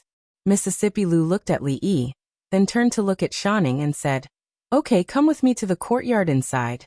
Cute girls were always popular, and even Mississippi Lu was no exception. Shanning was very popular when she was playful, and when she was obedient, she was even more popular. The one who was not popular was the small-chested, narrow-minded, cunning Baisu. Baisu glanced at him and said indifferently, Consider yourself lucky this time. People with small chests don't have the right to speak. Li also glanced at her, and walked back into the courtyard. Baisu's eyes were wide open, and her chest was heaving up and down. It looked like it was a little bigger. Shanning made everyone happy, especially after Li Xian went to the mountain. Without that eyesore, the atmosphere in the prince's mansion became much more harmonious. Li returned to his study and picked up a few letters. The letters were about the problems the fringe was facing. After reading the 2 letters, Mississippi Lu, who seemed to have just taken a shower, walked in with her wet hair. That perfume just now was Baisu's, right? Ah, Baisu likes to use lily-scented perfume. Mississippi Lu tied up her hair and stood in front of the mirror. She said, Don't worry, I won't misunderstand. Baisu won't like you, and you won't like her. Why? Li was puzzled. He could understand why Baisu wouldn't like him. After all, they had different sexual orientations. It was just like how he wouldn't like Fong or Li Xian. Why was Mississippi Lu so sure that he wouldn't like Baisu? Was it because she had small breasts? Because you don't like small breasts. Rui's words made it seem as if he had some discrimination against women with small breasts. Although there was a reason for this, it only accounted for 80%.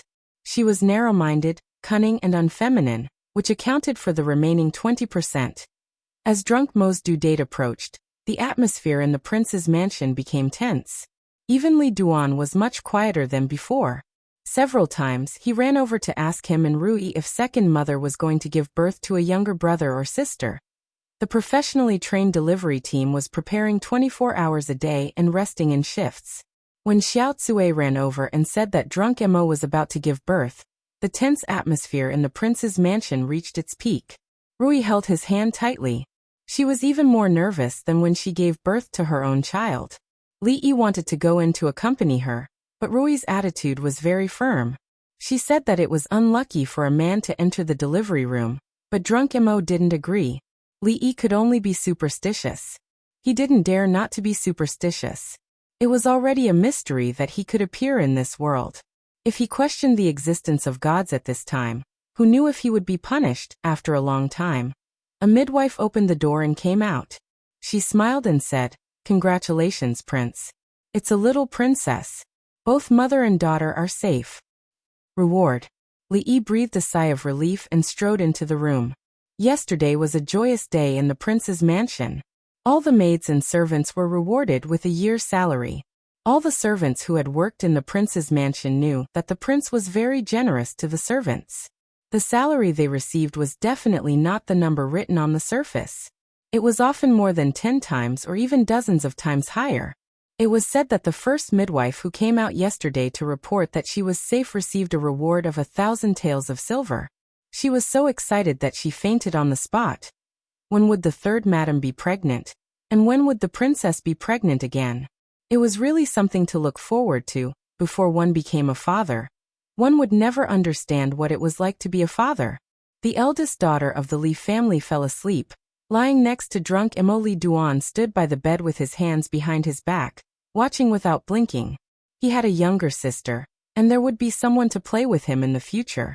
Father said that he was the eldest brother, and he had to protect his younger sister in the future. As a man, he understood this even without father saying it. When his little sister grew up, he would be able to bring his little sister to play on the slide, swing, and buy her candied fruits and candied fruits. If there were any boys who used fake snakes to scare her, he would beat them up until they were looking for their teeth on the floor.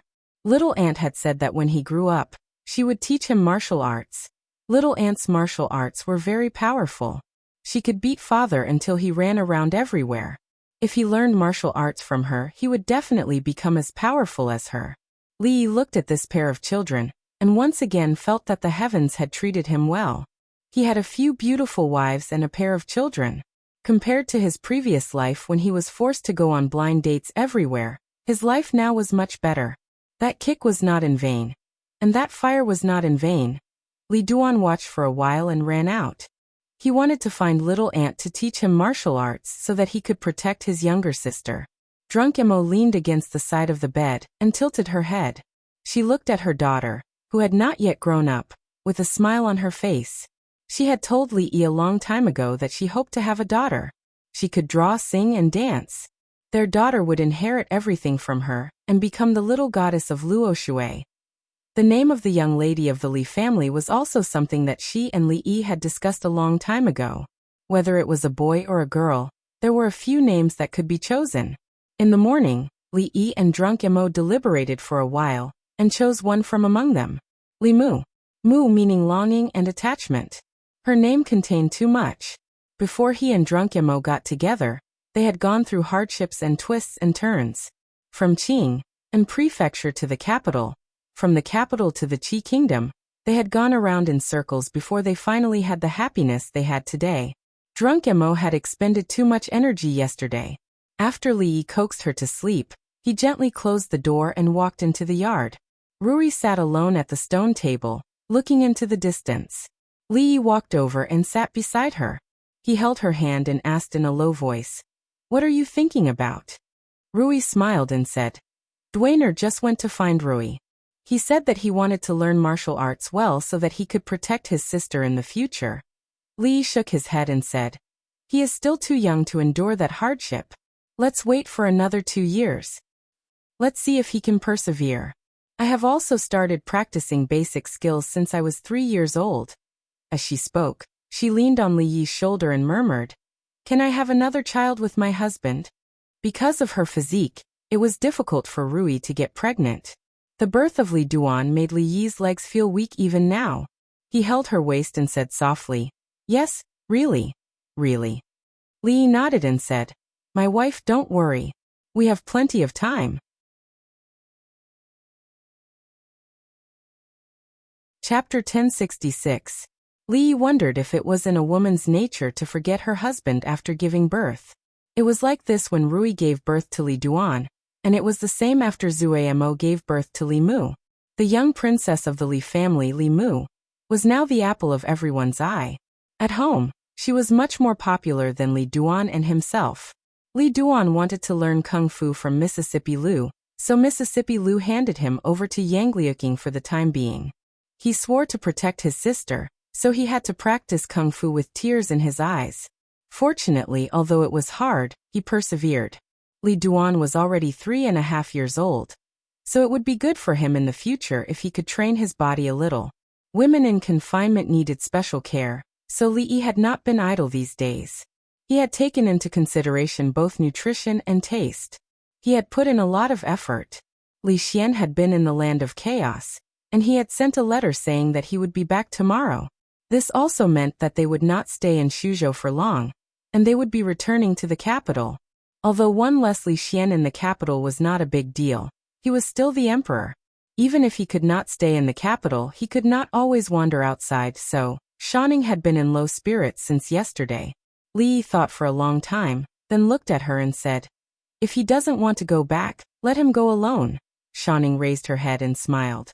She said, "Gathering and parting.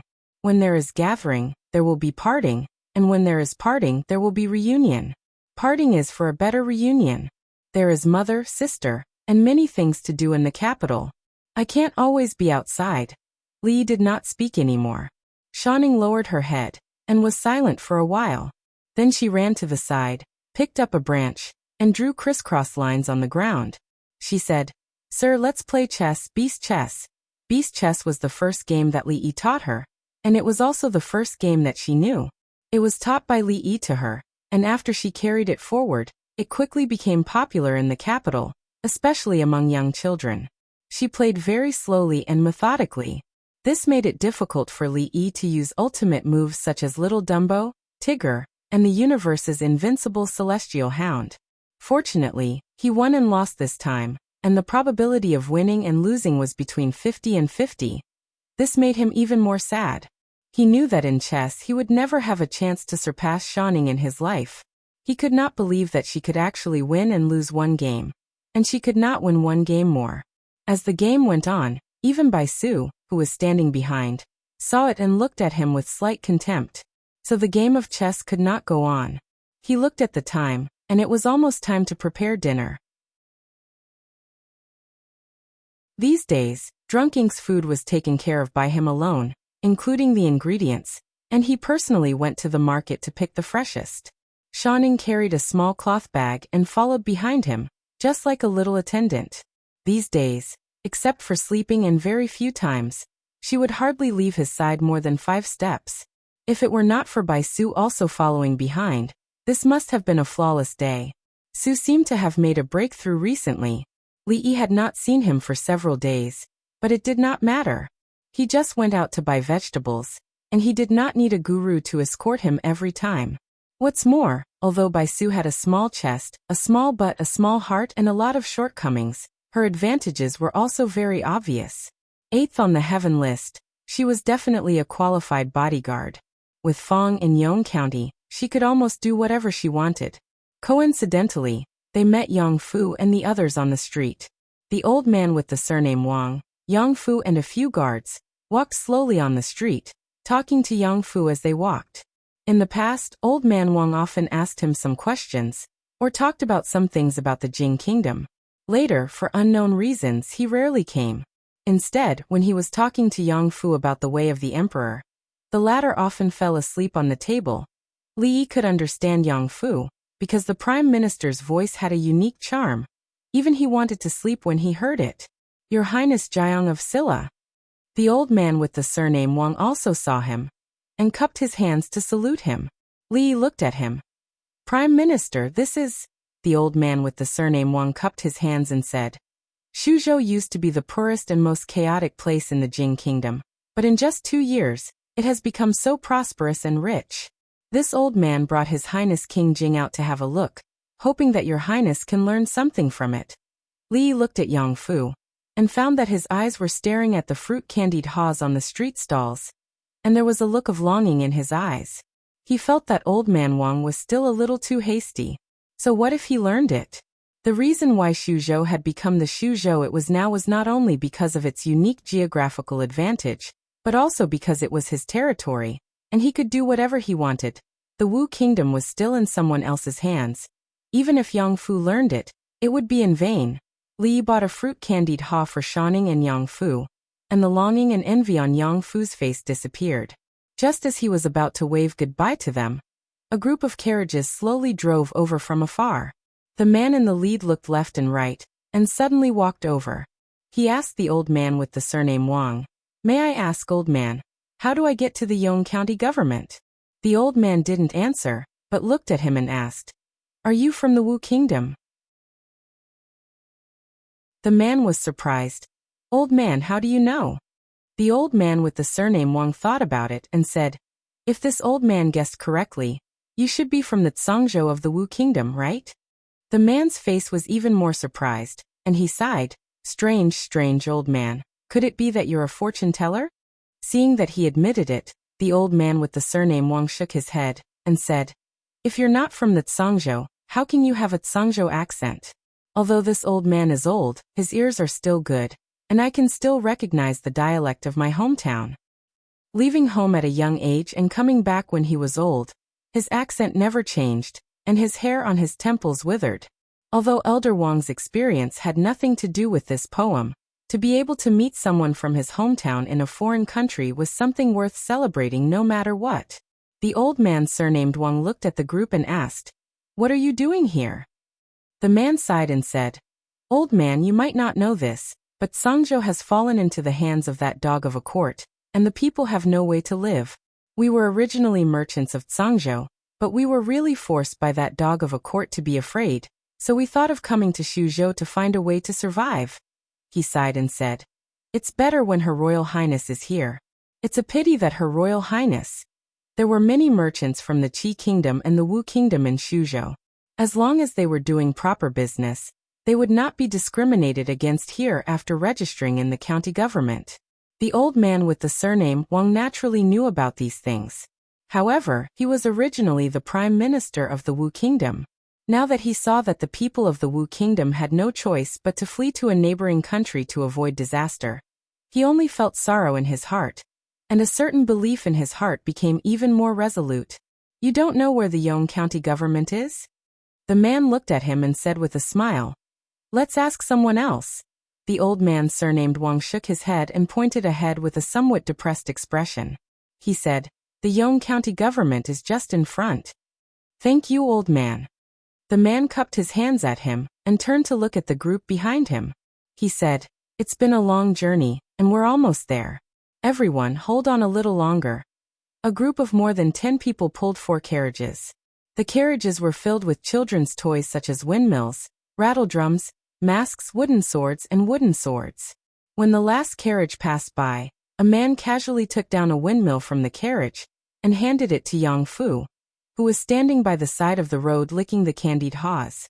He said with a smile, "Little brother, this is for you."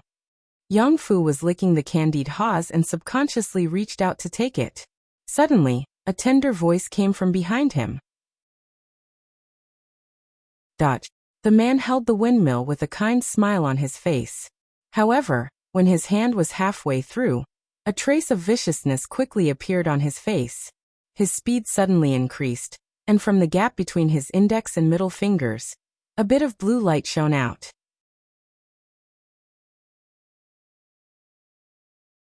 Chapter 1067. While Yang Fu was frozen in place, Shouning kicked the man's hand away. The kindness on the man's face turned into ruthlessness. He suddenly withdrew his arm, and his fist, which was glowing with blue light, smashed toward her calf. Of course, he didn't have the chance. Bai Su sent him flying with a kick. With just one kick, he could no longer get up. The poisonous needle between his fingers fell to the ground, glowing blue in the sunlight. The merchant from the Wu Kingdom, who had asked the old man surnamed Wang for the direction of the county government, had one hand in the carriage, but he couldn't pull it out. He lowered his head and found a hand pressing his wrist. When he turned his head, the strong man next to the young man grinned at him and said with a smile, "What do you want?" Then everything went black, and he felt a great pain in his neck. He lost consciousness. The old man surnamed Wang instantly reacted and shouted, "Protect His Highness." Yang Fu had already been surrounded by a few guards who had accompanied him. The dozen or so people had already drawn their swords and sabers. Li Yi stood motionless while Bai Su protected Shouning. Old Fong was like a black bear, killing one person with each slap. His fighting style was so violent that normal people would not be able to withstand a single slap from him. This group of people could be considered to have some skills, but they were no match for Old Fong, who was a beast in human form. He was strong and fast, giving them no time to react at all. In just a few breaths, no one could even stand and speak. Since second granduncle's devilish training, Fong was the best weapon against enemies who weren't strong individually, and had a large number of people. The old man surnamed Wang was relieved and hurriedly said, His Highness King Jing. His Highness is here. A voice came from behind. The old man surnamed Wang turned his head and saw the 2 guards next to King Jing lying on the ground, each holding one of their arms. Their faces were full of shock and disbelief. The other 2 bodyguards placed their weapons against the pale-faced imperial Prince Jing's neck. It was hard to guard against a thief in the family. Li looked at the old man surnamed Wang and said in disbelief, There's a traitor among you. No matter how meticulous Shanning's observation was, no matter how brave Feng was, and no matter how powerful Bai Su was, they couldn't stand the fact that there was a traitor among Yang Fu's guards. Li Yi was a little disappointed. What kind of soldiers did his martial nephew have? There were only a few of them, and among them, there were even traitors planted by others to stab them in the back at critical moments. Old man Wang's expression changed greatly. He pointed at them and said with a trembling voice, You, we let His Highness escape last time in the Thorns Ridge. If we fail again this time, His Majesty will not let us off. A guard looked at the old man surnamed Wang and said, Prepare 2 fast horses for us and send us to the Qi Kingdom. Otherwise, I will kill King Jing right now. The old man's eyes almost popped out of their sockets as he said angrily, How dare you? The man sneered and said, I'm going to die either way. It's worth it if I can drag King Jing down with me before I die. Yang Fu's face was already pale and bloodless. He shouted, No, I don't want to die, I don't want to die. Prime Minister, give them horses, give them horses. The old man surnamed Wang looked at Li Yi. Li Yi looked in Yang Fu's direction. That knife was on his neck, and there was already a trace of blood. With just a light cut, Yang Luqing would have to rebel and become the empress. After thinking about it carefully, Li hurriedly suppressed this immoral idea. He looked at the old man surnamed Wang and lightly shook his head. Shaking his head meant that it was too dangerous. If they weren't careful, they would have to let their princess become the empress. So he agreed to their conditions for the time being. The old man surnamed Wang clenched his teeth and said in a low voice, Fine, I promise you, don't hurt King Jing. Wait a moment. The guard looked left and right, then suddenly opened his mouth and said.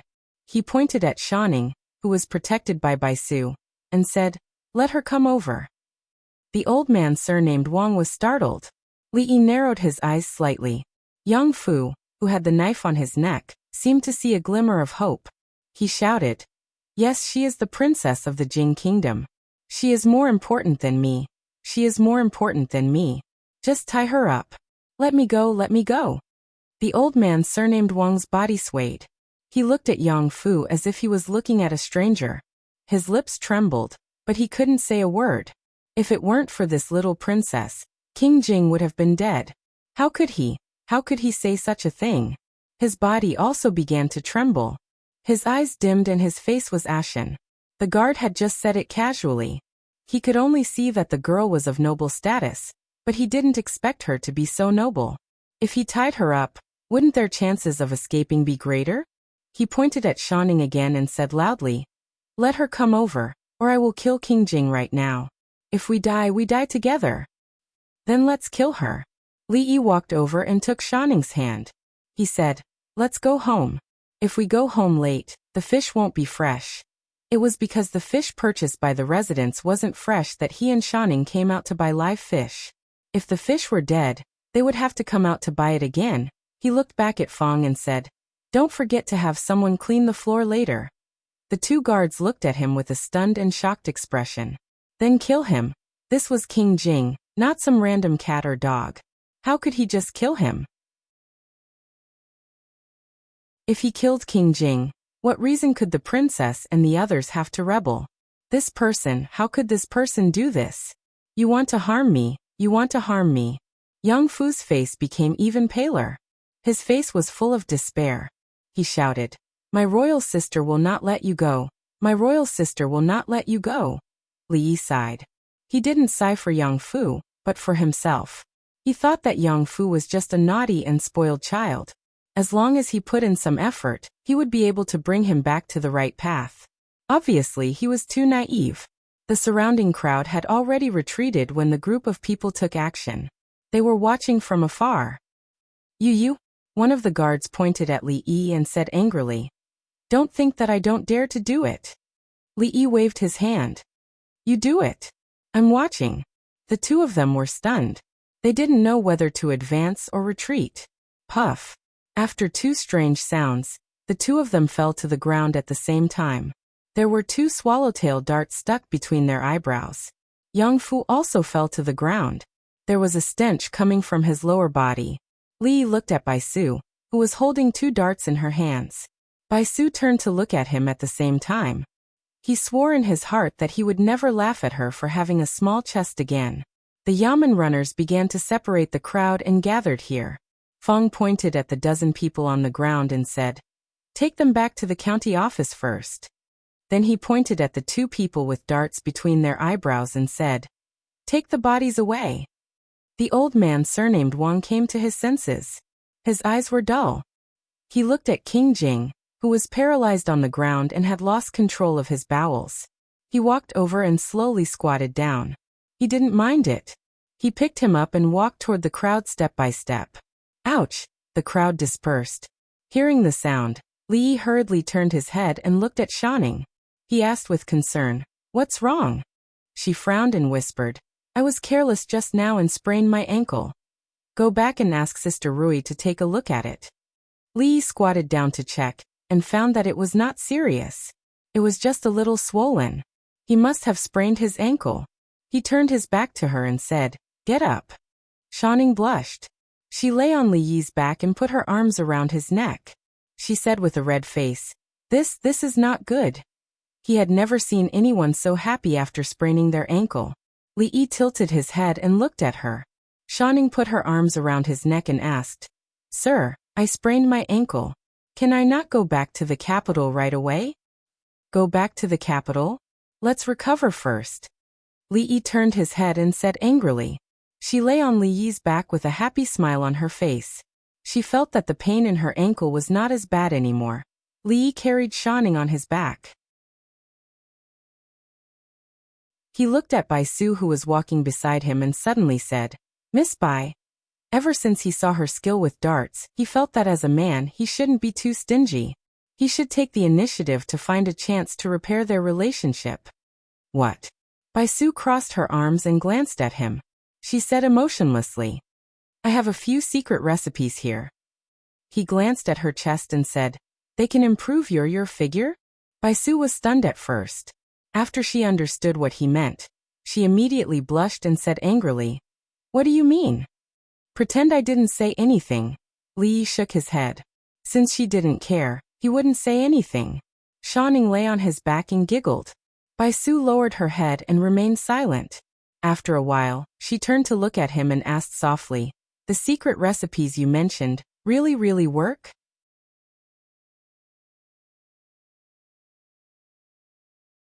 Chapter 1068. Li Yi didn't expect Bai Su, who could only be considered half a woman, to care about her figure. He generously told her the secret recipe of the breast enhancement soup. He didn't have to worry that the effect wouldn't make her angrier. After all, this was personally tested by Emingzu. Bai Su wasn't even as good as Emingzu in the past, so the effect would definitely be more obvious. No matter how stingy this woman was, after drinking his soup, she wouldn't stab him with a dart, right? Shanning's ankle was really sprained, but it wasn't too serious. Rui took a look and massaged her for a while. She told her that as long as she had a good rest, she would recover in 3 to 5 days. Who would have thought that after Rui warned her for a while, she couldn't help but get out of bed. As a result, she tripped at the door and sprained her ankle even more seriously. This time, it wouldn't be a matter of 3 to 5 days. She would have to rest in bed for at least a month to ensure that she would recover to the same state as before she was injured and not leave any future problems. As her injury worsened, she seemed to be even happier. When Li walked out of her room, he actually heard her humming a tune. Yang Fu had already taken a shower and used a lot of soap. There wasn't a trace of the stench on his body anymore. There wasn't a single guard in the room, so he felt more at ease. He was afraid of guards now. Prime Minister Wang stood in the middle of the hall. There was a brown stain on his body that emitted a foul smell. The smell made Yang Fu want to vomit, But he couldn't vomit because it was the smell he got when the Prime Minister carried him back after he had lost control of his bladder. He still hadn't recovered from today's events. He had nearly died when the man had handed him the windmill. When the guard had put his sword to his throat, he had nearly died. He touched his neck.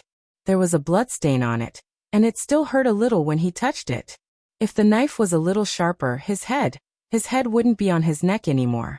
Fortunately, everything was over. That man actually let those two traitors kill him. When his imperial sister returned, he must tell her about this. Your Highness. The old man surnamed Wang ignored the stench on his body and took a few steps forward. Prime Minister. Yang Fu raised his head and looked at him. He didn't know why, but although the Prime Minister was very calm at this moment, he felt that the Prime Minister was very scary, very scary. Prime Minister Wang walked in front of Yang Fu and slowly sat down. He asked, Your Highness, do you still remember the way of the Emperor that I taught you? I remember everything. Yang Fu was overjoyed and immediately said, To be an emperor, one man is the heavens. With great power in hand, one must judge the situation, make the best use of everything, make the best use of people, have a broad heart to accommodate the world, and have a broad mind to accommodate all rivers. As an emperor, there is no need for him to be knowledgeable. He may not be able to compose good poems or write beautiful essays, but he must have the spirit of an emperor. He secretly rejoiced that he had memorized this part. Who knew that Prime Minister Wang would test him at this time? The old man nodded and asked, Does Your Highness know what the spirit of an emperor is? Yang Fu was startled. He then shook his head and said, The Prime Minister didn't teach me. The old man thought about it and let out a long sigh. He slowly said, I indeed didn't teach you. But Your Highness must remember that some things don't need to be taught. If you don't teach me, how would I? Yang Fu secretly muttered in his heart, but his face revealed an enlightened expression. He said, Yang Fu will definitely follow the Prime Minister's teachings and learn the way of the Emperor. The old man shook his head and said, Your Highness doesn't need to learn these things in the future. Really? Yang Fu raised his eyebrows and was overjoyed. The way of the Emperor was too long for him to memorize. It would be best if he didn't have to learn it in the future. Your Highness doesn't need to complete your daily homework in the future. Do whatever you want to do. The old man waved his hand and didn't look at Yang Fu again. He turned around and left. Yang Fu was still standing there in a daze. In the future, he didn't need to learn anything and could do whatever he wanted. This was supposed to be a happy thing, but why did he feel a chill in his heart? Yang Liuqing quickly walked into the courtyard and hurriedly asked, Is the Prime Minister and Yang Fu okay? She only heard that Prime Minister Wang and Yang Fu were assassinated outside today, so she hurried back. Wei Liang, who was waiting here, immediately said, Your Highness, the Prime Minister and King Jing are fine. Yang Liuqing asked, Where are they? King Jing is in his room. Wei Liang said, The Prime Minister is also in his room. The Prime Minister said that if Your Highness comes back, please go and see him first. Yang Liuqing nodded and quickly walked to a courtyard. She knocked on the door. After a long time, a hoarse voice came from the room. Come in. Yang Liuqing pushed the door and entered. Prime Minister Wang was standing in the room. He was wearing an official robe and a high crown. He knelt down in front of her and said in a deep voice, I'm sorry, the former emperor. I'm sorry, Your Highness. Yang Liuqing was shocked and hurried forward to help him up. She said, Yang Fu is not injured. Prime Minister, you don't have to blame yourself. I'm not referring to today's assassination. The old man with the surname Wang shook his head and said, Before the former emperor passed away, he entrusted King Jing to me. He hoped that I could set things right and support King Jing as the emperor. But I'm afraid that I can't fulfill the former emperor's last wish. Yang Liuqing's face turned pale. She looked at him and asked in a trembling voice, Prime Minister, what do you mean? The old man looked at her and asked, Your Highness, do you know what happened today? Yang Liuqing shook her head. That little princess saved him. If it wasn't for that little princess of the Jing kingdom, would King Jing still be alive? The old man with the surname Wang closed his eyes and said in a sorrowful voice, But what is he doing? He wants to exchange his savior's life for his own. Such a heartless person, who is worse than a beast. What right does he have to sit on that throne? He knelt down again. Tears streamed down his face. He said in a hoarse voice, "I'm sorry, the former emperor entrusted me. I didn't teach him well." Yang Liuqing stood there in a daze. She couldn't come back to her senses for a long time. Her father and brother were killed. Her mother was forced to commit suicide. They had been on the run, gathered their forces, and gradually fought back.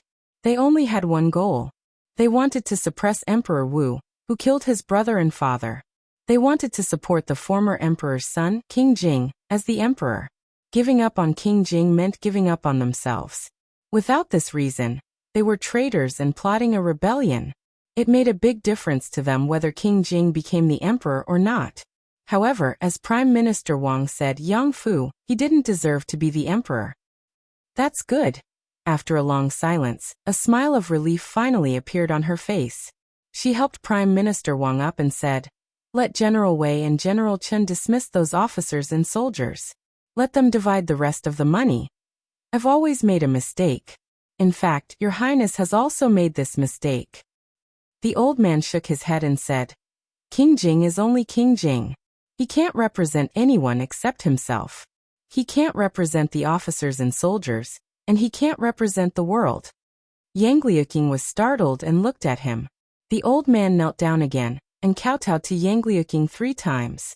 When he raised his head, his expression was solemn.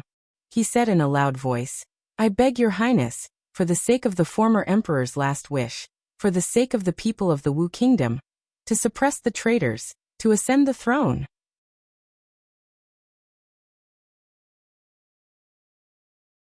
Chapter 1069. Suppress the rebels and ascend the throne as the emperor. Yang Liuqing looked at Prime Minister Wang, who had a solemn expression on his face. His lips parted and he said with difficulty, How is this possible? Why is it not possible?" Prime Minister Wang raised his head and looked at her with bright eyes. He asked, "Your Highness has been in the Jing Kingdom for a long time. Do you know the eldest princess of the Jing Kingdom?" Yang Liuqing nodded subconsciously. The eldest princess of the Jing Kingdom, Li Emingzu, was unparalleled in beauty and martial arts. She also had the ability to govern the country. She was close friends with her martial uncle. She was her master's strong rival in love. Prime Minister Wang gritted his teeth and said, "Since the Jing Kingdom has a princess in charge, why can't our Wu Kingdom have an empress?" But Prime Minister Wang looked at her and continued to ask, "Your Highness, do you think that we can still pin our hopes on Imperial Prince Jing?" Yang Liuqing shook her head. "If that's the case." Prime Minister Wang kowtowed again and said loudly, "This old official sincerely requests Your Highness to ascend the throne." The door was pushed open with great force and 2 figures walked in quickly. Wei Liang knelt down on one knee, raised his head and said loudly, "This official sincerely requests Your Highness to ascend the throne." Chen Qing knelt down next to Wei Liang and said respectfully, "This official sincerely requests Your Highness to ascend the throne." Yang Liuqing looked at their solemn expressions and couldn't help but take a few steps back. A certain sturdy wall in his heart seemed to be shaken at this moment. Li Yi used the extremely sharp dagger that Mississippi Lu gave him to make a crutch for Shanning. If she really had to lie in bed for a month, she would probably die of boredom. In order to stay here for a longer period of time, she purposely sprained her ankle and worsened her injury. Li Yi was angry and distressed. She wanted to find a suitable reason to stay. Why did she need to do this? When Li Xian came back tomorrow, she could pretend to break his leg by accident and let him stay here for a year or so. Wouldn't that be simpler and more effective? Feng walked in from outside and said, "Son-in-law, those guys were still stubborn at first, pretending to be tough guys. Later on, after a little torture, they were all released. The so-called tough guy was only relatively speaking." Feng's a little bit of torture was definitely not as simple as he said. However, this was no longer important. He polished the edges and corners of his walking stick and casually asked, "Were they sent by the Emperor of the Wu Kingdom?" "Yes and no." Feng shook his head. After thinking for a moment, he said, "They are not merchants of the Wu Kingdom. They are all killers. The heads of Princess Duanrong and Prince Jing are worth 100,000 taels of silver each. Someone sent an invitation to the martial arts world of the Wu Kingdom. If anyone can catch Princess Duanrong and that bastard Yang Fu, no matter whether they are dead or alive, they will offer 200,000 taels of silver with both hands. 200,000 taels of silver as a reward for two people was undoubtedly a big deal. The one who had such a deep hatred for them and wanted them dead the most was the emperor of the Wu Kingdom. To be exact, Yang Liuqing had a deep hatred for him. He was just worried that they would threaten his throne. Fong continued to say, the two of them are currently the highest on the bounty list. They should have been targeted by many killers. A month ago, someone spread the news that they are in Shuzhou. As for the two guards, they may be spies of the imperial court of the Wu Kingdom. They have been hiding around them for a long time. This time, they should want to take advantage of them. However, I didn't expect that woman. Seeing Bai Su coming out of Shaning's room, Fong glanced at her and continued to say, I didn't expect Bai Su to be so good at martial arts. Her skill in using concealed weapons is even superb and exquisite. It is rare in the human world and hard to find in the heavens. In short, Miss Yang and the others have been targeted by many people. If they go out alone, they should be extra careful. After Fong finished speaking, Yang Liuqing walked in from outside with Yang Fu. Kneel down. When she walked up to Li Yi, she glanced at Yang Fu, who had his head lowered, and said coldly, plop. Although Yang Fu was full of reluctance, he still knelt in front of Li Yi. Yang Liuqing looked at Li Yi with an extremely complicated expression. After a long time he slowly said, Yang Fu is ungrateful and did such a thing. It's all because I didn't discipline him well. Please punish me, martial uncle. You are you, and he is he. Li Yi waved his hand and said, you have been secretly offered a bounty in the Wu Kingdom. The bounty is 100,000 taels of silver for each of you. There should be countless people targeting you. When you go out, be more careful. In addition, I don't know if there are spies of the imperial court among your people. It's better to thoroughly investigate them. Don't let today's incident happen again. I understand. Yang Liuqing nodded, glanced at Yang Fu and said, Yang Fu, you go and kneel outside. Yang Fu didn't dare to disobey him, so he knelt outside. When the maids and servants passed by him, they couldn't help pointing at him. This is the King Jing of the Wu Kingdom. He's still a prince. He's ungrateful and returns kindness with enmity. At such a young age, his heart is already so vicious. When he grows up, Yang Liuqing didn't say how long he wanted Yang Fu to kneel, but he only knelt for less than 10 hours before he fainted. It was unknown whether he was embarrassed or kneeling. A person's bad nature was completely revealed in this 14-year-old child. If he wasn't a child, or if he wasn't Yang Liuqing's younger brother, Li Yi would let him know the price of doing wrong and saying wrong things. However, he didn't have the slightest interest in Yang Fu. This child was already useless.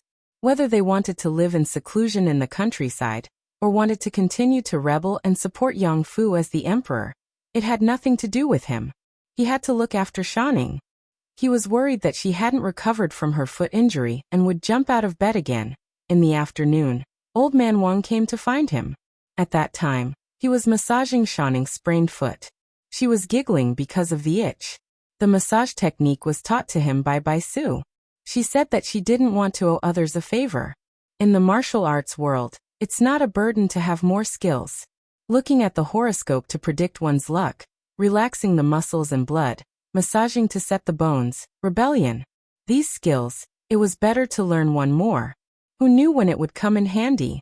Old Man Wang knocked on the door and stood at the door. He asked, Your Highness Jiang of Silla, can I have a word with you? Shanning smiled every time she massaged her foot. Li Yi had long wanted to run away from the door. Those who didn't know would think that he was abducting an ignorant girl inside. Li Yi walked into the courtyard and sat beside the stone table. Old Man Wang sat opposite him. Your Highness Jiang of Silla and the eldest princess of the Jing Kingdom, Li Emingzu, must be very close, right? Li Yi looked at Old Man Wang. He didn't know what he meant by this question. He waved his hand and said modestly, just as so. Old Man Wang looked at him and asked, Then what does Jiang of Silla think about Princess Duanrong compared to the eldest princess of the Jing kingdom? Li thought for a while and shook his head regretfully. In terms of appearance, at this level, there was actually no difference between them. It could only be said that each had their own merits. Emingzu was the domineering empress type. Although Yang Liuqing was a princess, she was the pretty daughter of a humble family. Their identities were not much different. In terms of martial arts, they were far apart. In terms of breasts, they were not far apart in the past, but now they were far apart. In general, they were still not as good as Emingzu. Old Man Wang seemed to agree with his conclusion and nodded. His eyes were slightly dim as he said, "The eldest princess of the Jing kingdom is a genius. Your Highness is indeed not as good as her." Li Yi was a little puzzled. For no reason. Why did Old Man Wang compare Yang Liuqing and Emingzu? He wasn't as free as him. He still had to boil bone soup for Shanning to nourish her body. He stood up and said, "Prime Minister Wang, if there is nothing else, I will leave first. The soup is still boiling in the pot." Prime Minister Wang raised his head and suddenly looked at him. His eyes flashed and he asked, "Jiang of Silla, if we want to support Her Highness as the Empress, is there any possibility of success?" Li looked at him and was stunned for a while. Seeing Xiao Huan and Xiao Cui walking into the courtyard, he turned his head and said, "Xiao Huan, go and see if the bone soup in the kitchen is ready. Don't overheat it." Then he said to Xiao Cui, "Go and brew a pot of tea." Prime Minister Wang's train of thought is very strange. Li looked at him and sat down again. He praised, "I admire it very much."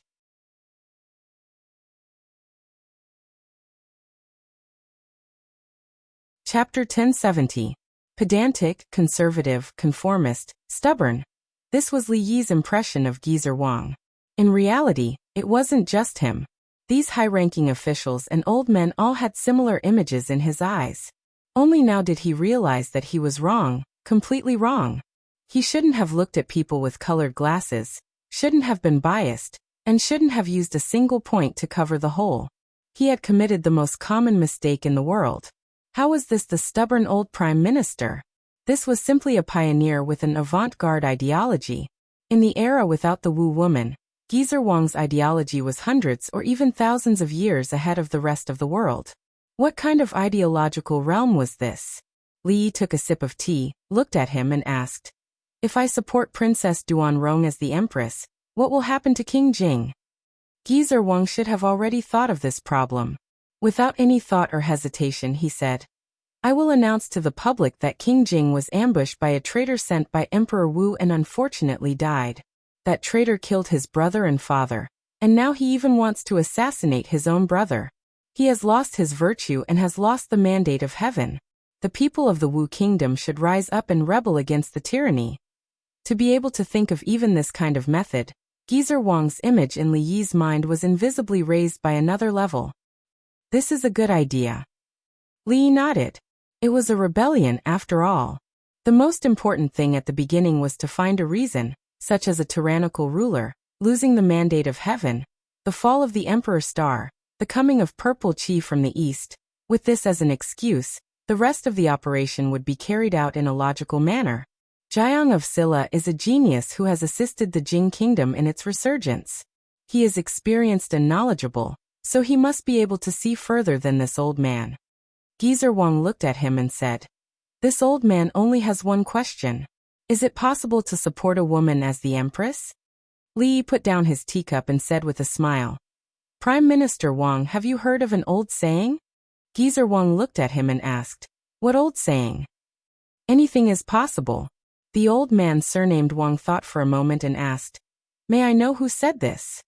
"An ancient person with the surname Li once said that everything is possible." Li Yi smiled and said, "This sentence is for Prime Minister Wang. Anything is possible." The old man surnamed Wang repeated these words over and over again. After a while he stood up and bowed respectfully to Li Yi. "Thank you, Jiang of Silla." In the eyes of the world, a woman becoming an empress was undoubtedly a fantasy. Several months ago, even he could not accept it. However, too many things had happened in the past few months. First, Imperial Prince Jing had no talent or virtue, which made him thoroughly disappointed. Then the eldest princess of the Jing kingdom took charge of the government and rapidly rose to power, which also caused his mentality to change greatly. The Wu kingdom was different from the Jing kingdom and the Qi kingdom. If he wanted to change the current situation, he had to open up a new path. This path was unprecedented since ancient times. It was the first path since the beginning of the world. He did not know if this path would work until he received confirmation from Jiang of Silla. He came to ask him only to get confirmation. This would be his unwavering direction in the future. Prime Minister, you're too kind. Li Yi waved his hand and asked with interest. A woman becoming an empress is something that has never happened in history. Why did Prime Minister Wang suddenly think of supporting Princess Duanrong as the empress? I'm afraid it's not just because Imperial Prince Jing has lost his virtue, right? The old man surnamed Wang asked in return. Since the Jing kingdom has an empress, why can't our Wu kingdom have one? Li Yi said in surprise. Since when did the Jing kingdom have an empress? Although she doesn't have the title of empress, she is the real empress. The old man surnamed Wang said with certainty. The Jing kingdom's emperor is muddle-headed and lazy. He is thousands of miles away from the capital city. All the affairs in the court, big or small, are handled by the eldest princess, Li Emingzu. If she isn't the empress, then what is she? Cough. Li covered his mouth and coughed softly. The old man surnamed Wang waved his sleeve. The Jing kingdom needs a vice emperor, but the Wu kingdom doesn't need one. We only need to support the eldest princess as the empress. As for the other matters, we'll discuss them after we've cleared out the rebels. Li Yi took a sip of tea to moisten his throat. This time he did not have to cough anymore. Li Xian walked over from behind and put his arm around the old man surnamed Wang's shoulder. He smiled and said, Come and tell me. Tell me why the Jing kingdom's emperor is muddle-headed. Who did it? Li Xian had returned half a day earlier. When he found out that Shanning was injured, he was extremely angry. He looked at Li Yi and said angrily, I've only been gone for a few days, and you've already injured Shanning. How did you protect her? How can I be at ease when I hand her over to you in the future? Li Yi could not refute this matter. Shanning used her other uninjured leg to hop over and said, Brother, it's not Mister's fault. It's all my fault. Where's the assassin? Who sent him? Li Xian's anger had not dissipated. How dare he assassinate the Jing kingdom's princess? I'm going to hack him into pieces. The Wu kingdom's emperor. Li Yi looked at him and said, The assassin was sent by the Wu kingdom's emperor. Why don't you send your troops to wipe out the Wu kingdom? I'll lend you the red barbarian cannon and give you a 20% discount on the new weapons.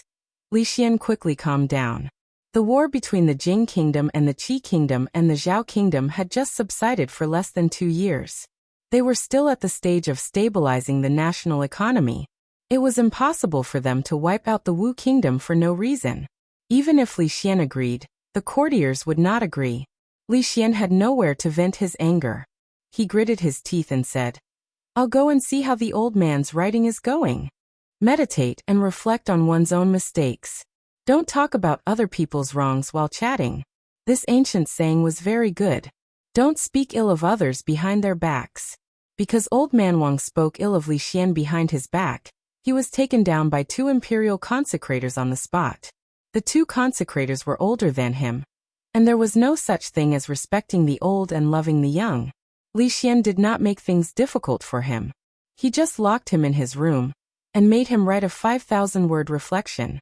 The content of the reflection was to praise him, saying that he was wise and mighty, indomitable, talented and good-looking, and a famous ruler throughout the ages. Li Yi felt that old man Wang, as the prime minister, should not lack a 5,000-word vocabulary. If Li Xian did not vent his anger on him, it should not be a problem for him to double the number of words. As it turned out, Li Xian did not do things in such a low-end way. He only made old man Wang read what he had written with great emotion. According to an imperial guard who did not want to be named, the old man fell down before he finished half of the content. When he fell down, he vomited and had diarrhea. It was extremely miserable. Li Yi had not seen old man Wang for 3 days. And it had also been 3 days since he saw Yang Fu. In these 3 days, Yang Liuqing did chores such as cleaning the courtyard and drying the clothes as usual. She was more like a servant girl of the Li family than a princess. She never talked much. She just buried herself in her work and had little communication with Rui. Until the morning of the 3rd day, the weather was sunny and the breeze was gentle. Li came out to bask in the sun with Shanning in his arms and played chess with her casually. Rui stood behind him and watched the game. Many times, she expressed her disdain for his loss to Shanning. Rui, Ruoqing and 3rd Miss Chen took turns to take Li Mu from Zue Mo's hands and walked around the yard with her in their arms. A little further away, Yang Liuqing was helping Li Duan correct his movements. Under her guidance, Li Duan had been able to play a complete set of boxing. Of course, his fist technique only had the form. It did not have any power. Compared with Shanning, Li Yi's chess skills seemed very bad, or even no chess skills at all. So it made Mississippi Lu have the illusion that she could also beat him. This illusion was completely dispelled after 5 consecutive defeats. On the other side, Yang Liuqing touched Li Duan's head and said, "Well, that's all for today. Go and play." Li Duan cupped his hands to her in a chivalrous manner and ran to the other side to see his sister. Yang Liuqing turned around and saw that her master was blaming Uncle Li Yi for losing the game. The place where Uncle Rui was also warm. She looked at the situation in this small courtyard and couldn't help smiling. For her, there was no place in this world that could compare to this place. She stood in the shadow of the trees, facing a warm and harmonious family. When she turned around, there were only knives, spears, swords, halberds, mountains of corpses and seas of blood. She walked out of the shadow of the trees and into the sun, but it seemed that she had walked into the deeper shadow. She walked to Li Yi and Rui with a smile on her face and said, "Master, uncle, I'm here to say goodbye to you."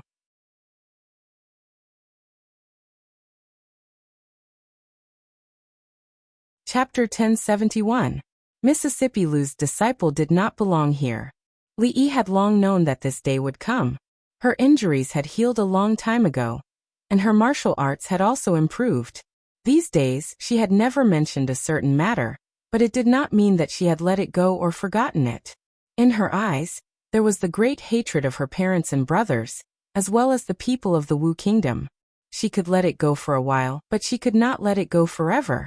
Mississippi Lu held a chess piece in her hand, and after a moment of silence she asked, "When are you leaving?"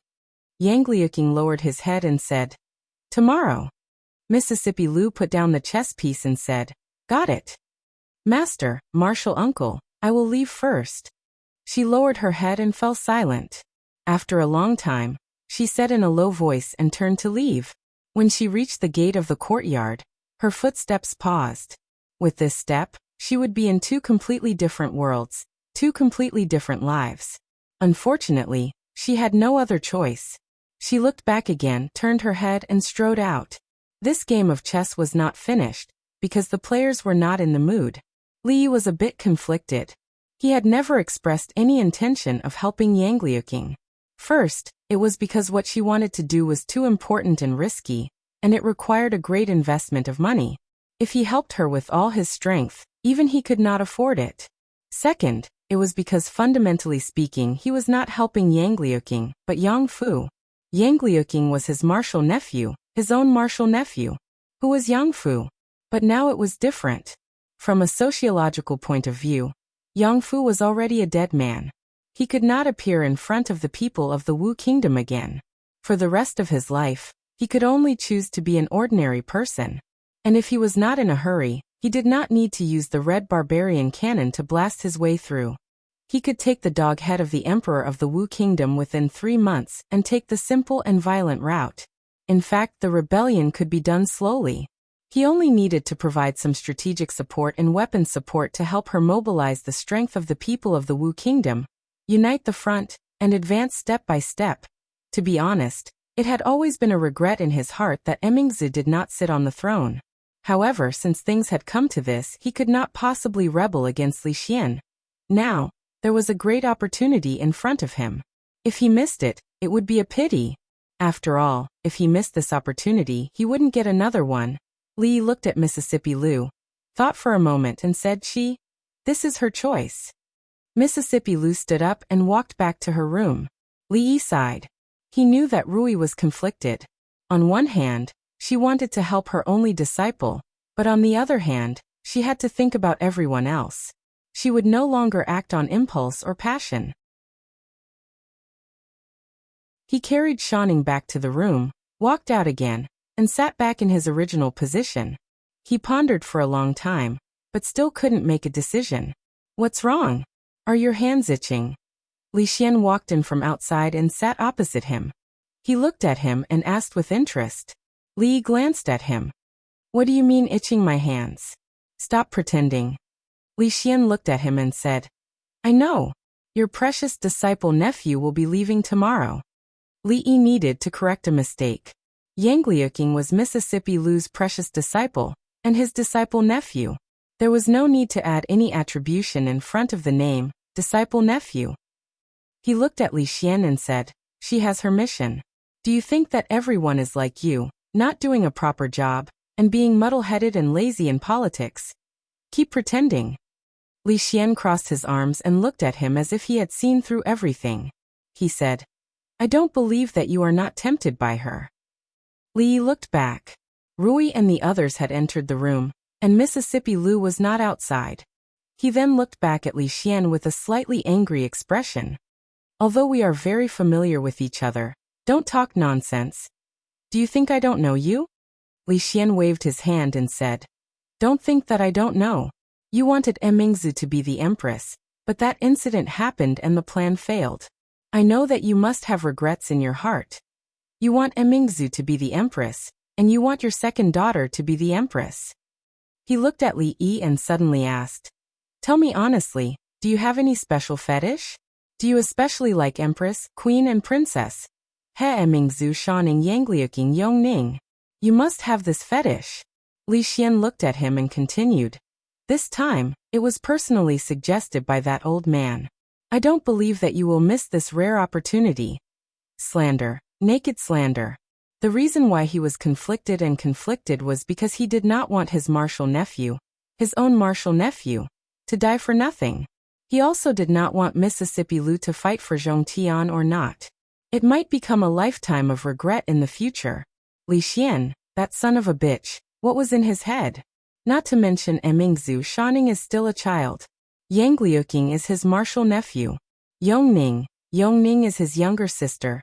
Despicable, shameless. Li Yi pointed at him and said angrily, get out of my sight right now. Are you angry because of this? Li Xian shook his head and said, this is not a secret. We still have many spies in the Wu Kingdom. If you need them, you can call them. Li Duan stood beside Li Yi, pulled his sleeve and asked, Father, where is senior sister going? If the Li family was compared to a sect, then Rui, and him should be the first generation. And now there were also Ruoqing and Zue Mo Yangliuqing was Rui's disciple, and counted as the second generation. Li Duan and Li Mu. In the future, there might be Li Xiao and Li Rong, and their other children were also the second generation. In this generation, Yang Liuqing was the eldest.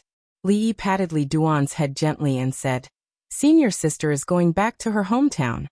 Li Duan was a little disappointed when he heard this. Senior sister was gone, and there was one less person to play with him. But even he wanted to go back to the capital and see Xiao Rui. Senior sister had been away from home for so long, and she must be very homesick. Old man Wang got into the carriage early. He was too ashamed to see anyone now, especially Li Xian. At his age, he was caught on the spot criticizing others behind their backs, and then he suffered inhuman torture. This would be a stain that this old man could not wash away for the rest of his life. Wei Liang and Chen Qing stood behind Yang Liuqing looking resolute. There was a kind of rustling wind and cold water, and a strong man who would never return. Yang Liuqing walked to Mississippi Lu, knelt down on both knees, and respectfully bowed 3 times. He stood up and said, Master, I'm leaving. Take care of yourself in the future. Li Yi was half a step behind Mississippi Lu. He could clearly see her clenching and unclenching her fists. Yang Liuqing turned and left. After a few steps, he suddenly stopped and walked to Li Yi's side. He said, Uncle, I have a few words to say to you in private. Li was startled. He confirmed that she was talking to him and not Mississippi Lu. After glancing at Rui, he turned and walked into the room. Yang Liuqing slowly followed. She looked up at Li, and a smile appeared on her face. She said, "After thinking about it carefully, there are some words that I still want to tell Uncle before I leave. I'm afraid that if I leave this time, I won't have the chance to say it again." Li Yi's lips parted slightly, and a look of surprise appeared on his face. What's going on? He suddenly thought of a ridiculous possibility in his heart, but he quickly erased this thought. This was too ridiculous. At this moment, Yang Liuqing had already begun to speak with a smile. "Actually, Uncle has always been the person I admire the most in my heart." Li secretly cursed in his heart. As expected, he had guessed correctly. Mississippi Lu was standing outside. If she wanted to listen, she could totally hear what he said. However, she was about to leave. Before leaving, Li did not want to hurt her heart anymore. How should he reject her tactfully, so that he would not hurt her? Should he tell a white lie? But Rui's limpid eyes would not cut him with a sword out of kindness. "Uncle is very smart. In my heart, you are the smartest person in the world. You have penetrating insight, and you take every possibility into account. There is nothing that can baffle you." Li blushed a little as he waved his hand and said, "Not at all. Actually, I am still a little far from what you have said." Yang Liuqing smiled and said, "Uncle doesn't have to be humble. I have seen all the things that you have done all these years." He did not expect that she had secretly been paying attention to him for so long. Li sighed and said, "I understand your intentions, but Uncle is very smart, but in some matters you are very stupid." Yang Liuqing looked at him and said, "Actually, Master and Uncle are very similar. Both of them will not easily speak out their thoughts. However, Uncle is a man. There are some things that cannot wait for a woman to speak first." "Ah?" This turn was a little abrupt. Li did not react in time. "These words cannot be said to Master. I can only say it to Uncle." Yang Liuqing looked at him and said, "From now on, I don't know when we can meet again. I don't know if we can meet again. Uncle, take care." She said this last sentence, turned around and walked out of the room. Li looked at her back and sighed. He said slowly, "Stop right there." He rubbed the space between his eyebrows. Because of a certain problem, he felt a slight headache. How to launch a successful rebellion in the ancient times. Waiting online. It's urgent.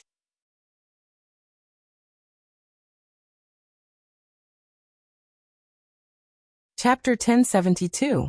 Yang Liuqing's footsteps paused, but she did not turn her head. "You are going to die like this," Li shook his head and said. "Isn't it just a rebellion? It's not a big deal. Uncle Master will help you." Yang Liuqing's body trembled slightly. All these years, she had only shed tears twice when her father and brother had been killed, and when her mother had committed suicide, and when she had reunited with her master. She had brought Yang Fu with her when they had been chased by the imperial court. She had not cried when they had been on the run. She had not cried when they had fought their way out of a mountain of corpses and a sea of blood when they had been defeated by the imperial court. But at this moment, because of Li Yi's words, she had instantly burst into tears. She wiped her tears, and when she turned her head, her face was already smiling. She shook her head and said, "Uncle Master, I appreciate your kindness, but these are my niece's family matters. Please do not interfere." Li looked at her and asked, "Do you know what the first rule of our sect is?" Yang Liuqing shook her head and said in a low voice, "We do not have a sect, and we do not have rules."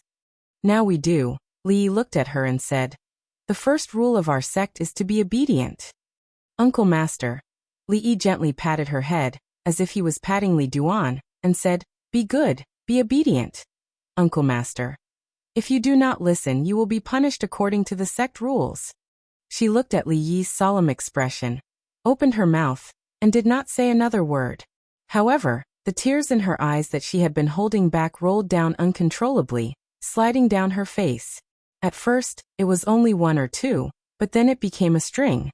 She squatted on the ground and hugged her knees. Although she was still trying hard to hold back, she could not help but cry out. Li was most afraid of girls crying. When Zumo cried, he could hug her and comfort her gently, but the person in front of him was his martial nephew. When Yang Liuqing cried, he didn't even know where to put his hands. Especially when Mississippi Lu heard the noise and walked into the room. She stood at the door and saw Yang Liuqing squatting on the floor, hugging his knees and crying. When she looked at him again, he didn't know what to do. Yang Liuqing cried for a while before she stopped. She stood up straight, her face slightly red. Li thought of what she had just said and asked curiously, "What did you say just now? What happened between your master and me?" Mississippi Lu glared at him, then at Yang Liuqing and pulled her away. Li was a little confused. He wasn't the one who had made her precious disciple cry.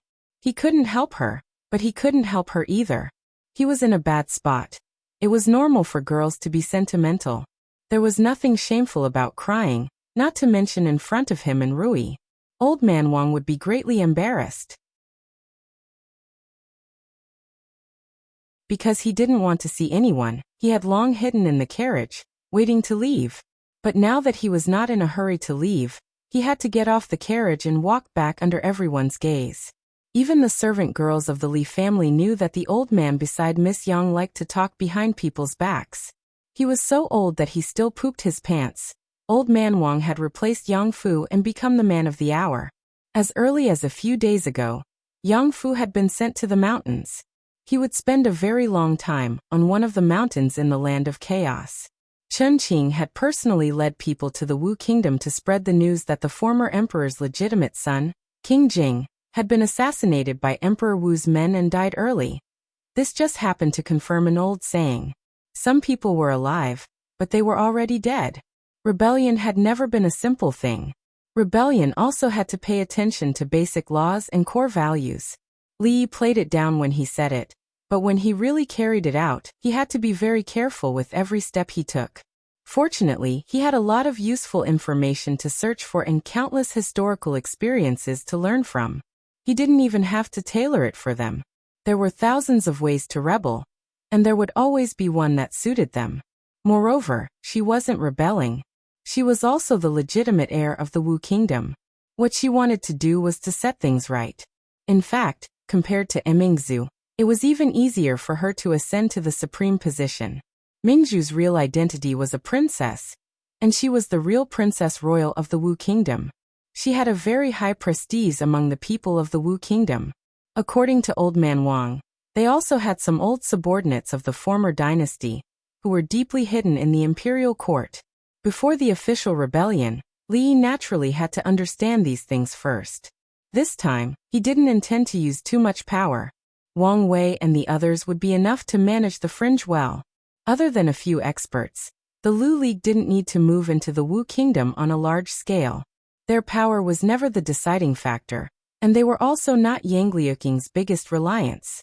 Historical experience told him that the more ferocious the enemy was and the more difficult the environment was, the more it was necessary to mobilize the power of the people. "Uncle Master." A figure came from behind and sat beside him. Yang Liuqing was silent for a moment. Then he said softly, "Uncle Master, I don't want to take revenge anymore." Li Yi turned to look at her. She thought for a moment and said, "Once we start the rebellion, many people will die, many innocent people." Li knew that deep in her heart, she still didn't want to be a burden to him and Rui. But in reality, he didn't want to be a burden either. In the face of an army of tens of thousands, their strength was far from enough. Li looked at her and asked, "Even if you don't start the rebellion, will there be fewer people dying?" Yang Liuqing lowered her head and didn't say anything. The Wu kingdom was now divided by warlords. There were conflicts between the imperial court and the major forces, and between the major forces themselves. The ones who suffered in the middle were the millions of innocent people. As long as this chaos didn't end, the people would suffer one more day, and the number of people who died would increase. She shook her head and said, "I can't be a burden to Master and Uncle Master." Li looked at her and said, "Your master and I can't help you clear away all the obstacles. You still have to rely on yourself." A smile involuntarily appeared on her face. Even if she only had 500 soldiers under her command, As long as she knew that her master and uncle master were behind her, she still had the confidence of a magnificent army. Yang Liuqing nodded and showed a hint of determination on her face. She said, "Thank you, Uncle Master. I definitely won't let Master and Uncle Master down." Li Yi looked at her and said, "It's up to you to rescue the people of the Wu Kingdom from the abyss of suffering." Yang Liuqing thought for a moment and suddenly asked, "Uncle Master, can I ask you a question?" "Go ahead." Li Yi leaned back on the chair and put his hands behind his head as he said casually, "Uncle Master seems to really want us to rise up and rebel." "Really? Ever since the day Prime Minister Wang came to find Uncle Master, I felt it. Before that, I knew Uncle Master didn't want me to take revenge. It must be a misconception." Li Yi saw that she was looking at him. He looked around and saw Shanning, who had one leg wrapped and was sitting on the swing with Yongning. He thought for a moment and said, "If Emperor Wu hadn't killed his father and usurped the throne, you wouldn't have escaped to Shuzhou. If you hadn't escaped to Shuzhou, he wouldn't have sent people to kill you. If he hadn't sent people to kill you, Shanning wouldn't have attacked that assassin. If Shanning didn't attack that assassin, she wouldn't have sprained her ankle." Yang Liuqing looked at him with a trace of doubt on her face. "So, if Emperor Wu hadn't killed his father and usurped the throne, Shanning wouldn't have sprained her ankle?" Li Yi looked at Shanning, who was not far away, and explained, "She's my disciple. If I don't avenge her ankle, I won't be able to take it lying down." He then looked at Yang Liuqing and said, "So, you have to work hard to end the situation of the Wu Kingdom's clique. Take back the country that the traitor stole from you. If Yang Fu can't help him, you can become the emperor yourself. Govern the Wu Kingdom well and return peace to the people." Yang Liuqing still didn't understand why they wanted to rebel when Shanning sprained her ankle. The expression on his face became even more doubtful. "Forget it, these are not important." Li Yi waved his hand and said, "In short, you have to remember to take back your father's country and become the emperor yourself."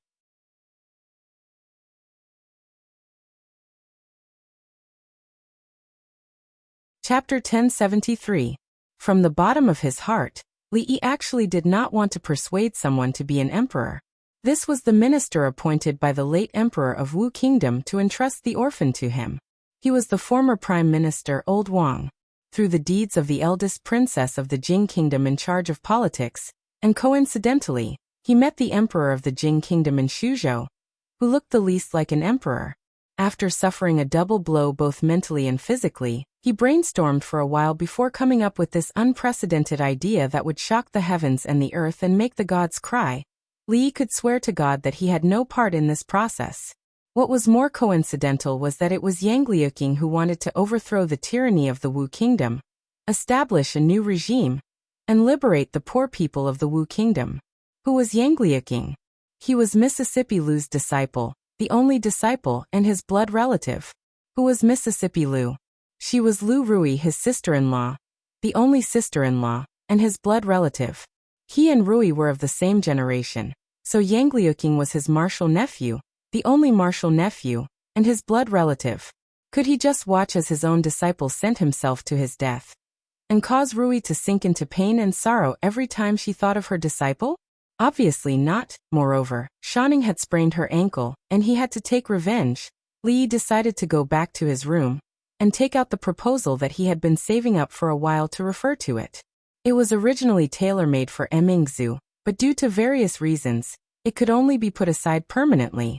Li Yi had thought that he would never need it again in this life, but he did not expect that it could be put to use so soon.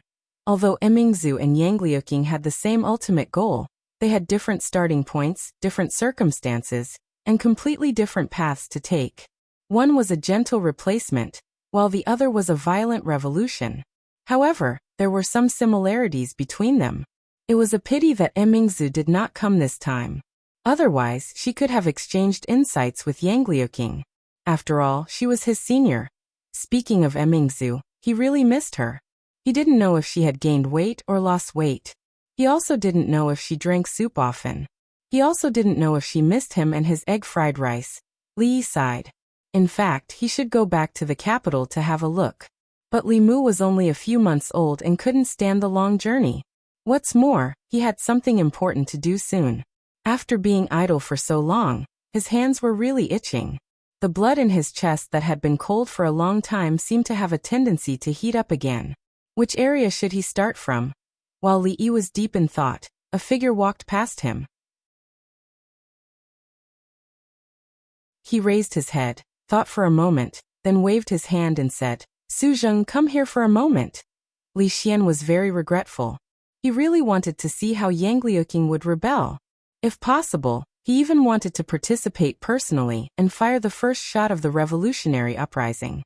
But they had stayed in Shuzhou for a few months. It had been more than half a year since he left the capital. There had never been an emperor like him. Many courtiers had already expressed strong dissatisfaction with this.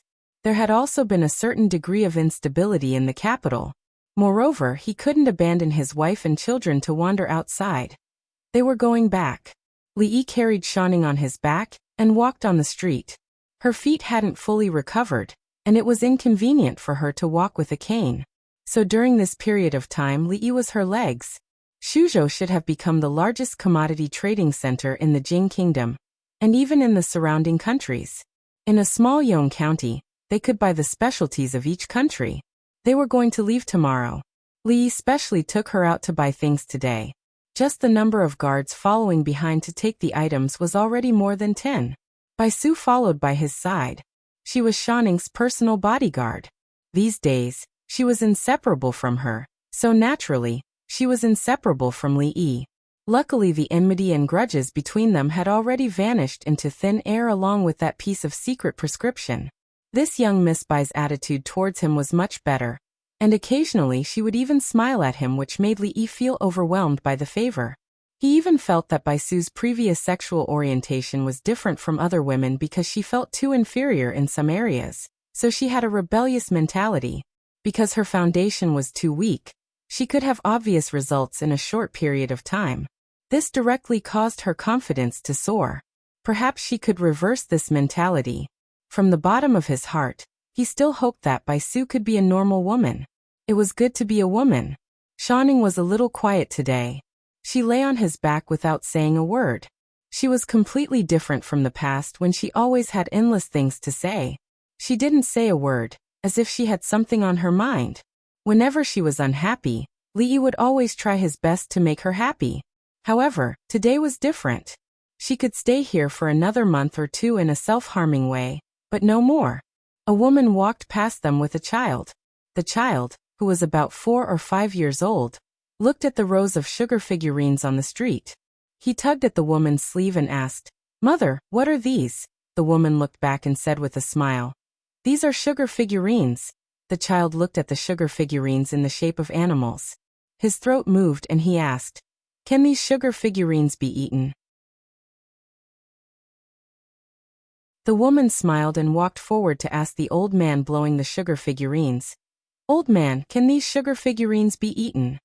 Seeing his mother walk to the stall, the child's face lit up with joy. His eyes seemed to be shining. When the old man saw that there was a customer, he immediately nodded and said, "Yes. Madam, how many do you want? It's only 2 copper coins each." The woman turned back and stroked the child's head. She said, "Did you hear that? Grandpa said it can be." With that said, she held the child's hand and disappeared into the vast crowd. Shanning, who was lying on Li Yi's back, finally laughed. "Haha, sir, did you see that? That child was almost crying when he left." She wrapped her arms around Li Yi's neck and said, "Sir, I want to eat sugar figurines." She still remembered that the day before her husband left 2 years ago, he had bought her a lot of sugar figurines. She had not eaten them since then. Later, the old man who sold sugar figurines in the capital passed away. This was the first time she had seen sugar figurines since then. When Li Yi walked over, the old man got up from his chair and asked, "Sir, do you want sugar figurines? Do you want to blow them or draw them? The blowing ones are 5 copper coins, and the drawing ones are 2 copper coins." Li Yi thought for a moment and asked, "Can I blow one myself?" The sugar figurines that Shanning and the rest had eaten in the past were all drawn. This kind of sugar figurine was usually used to eat. It was more difficult to blow a sugar figurine, but the shape was 3-dimensional and more aesthetically pleasing. The old man smiled and said, "Sir, don't underestimate these little sugar figurines. Even the simplest shape is not something that ordinary people can blow. Without years or decades of practice, you can't blow it well." Li Yi smiled and did not say anything.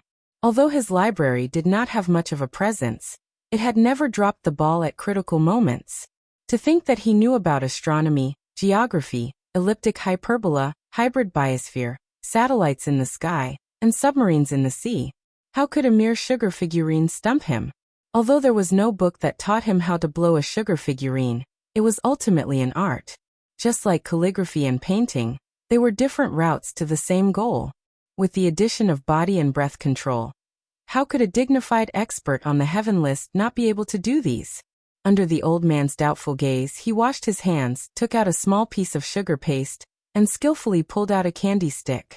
At this moment, the old man's eyes were already filled with surprise. Shanning's eyes also lit up.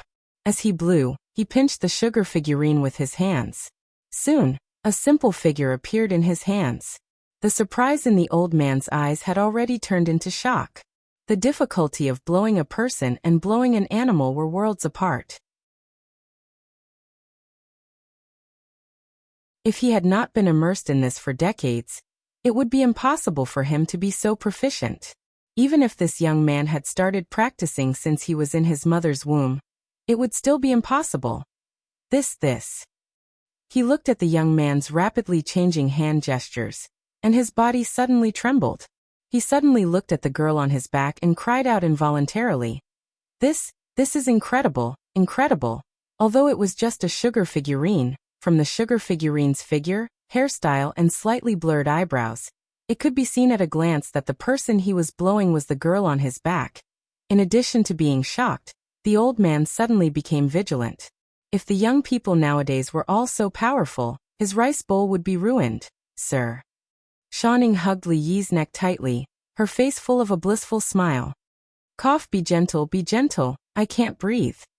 Li Yi stuck the sugar figurine on a bamboo stick and handed it to her, saying, "This is for you." Bai Su looked at the happy and satisfied girl, and then looked at Li Yi. She finally understood why there were so many mistresses in the imperial residence. She did not know how many women he had tricked with this method. For a young girl like her who had not seen the world, this kind of trick was the most attractive. Even the chief that she admired the most was tricked by him using some unknown method. And Senior Rui was a grandmaster. And he could even trick a grandmaster. She must be more careful in the future. Beast. She looked at the beautiful girl on his back and the lifelike sugar figurine in her hands. She secretly spat in her heart. If you have the ability, blow one for her too.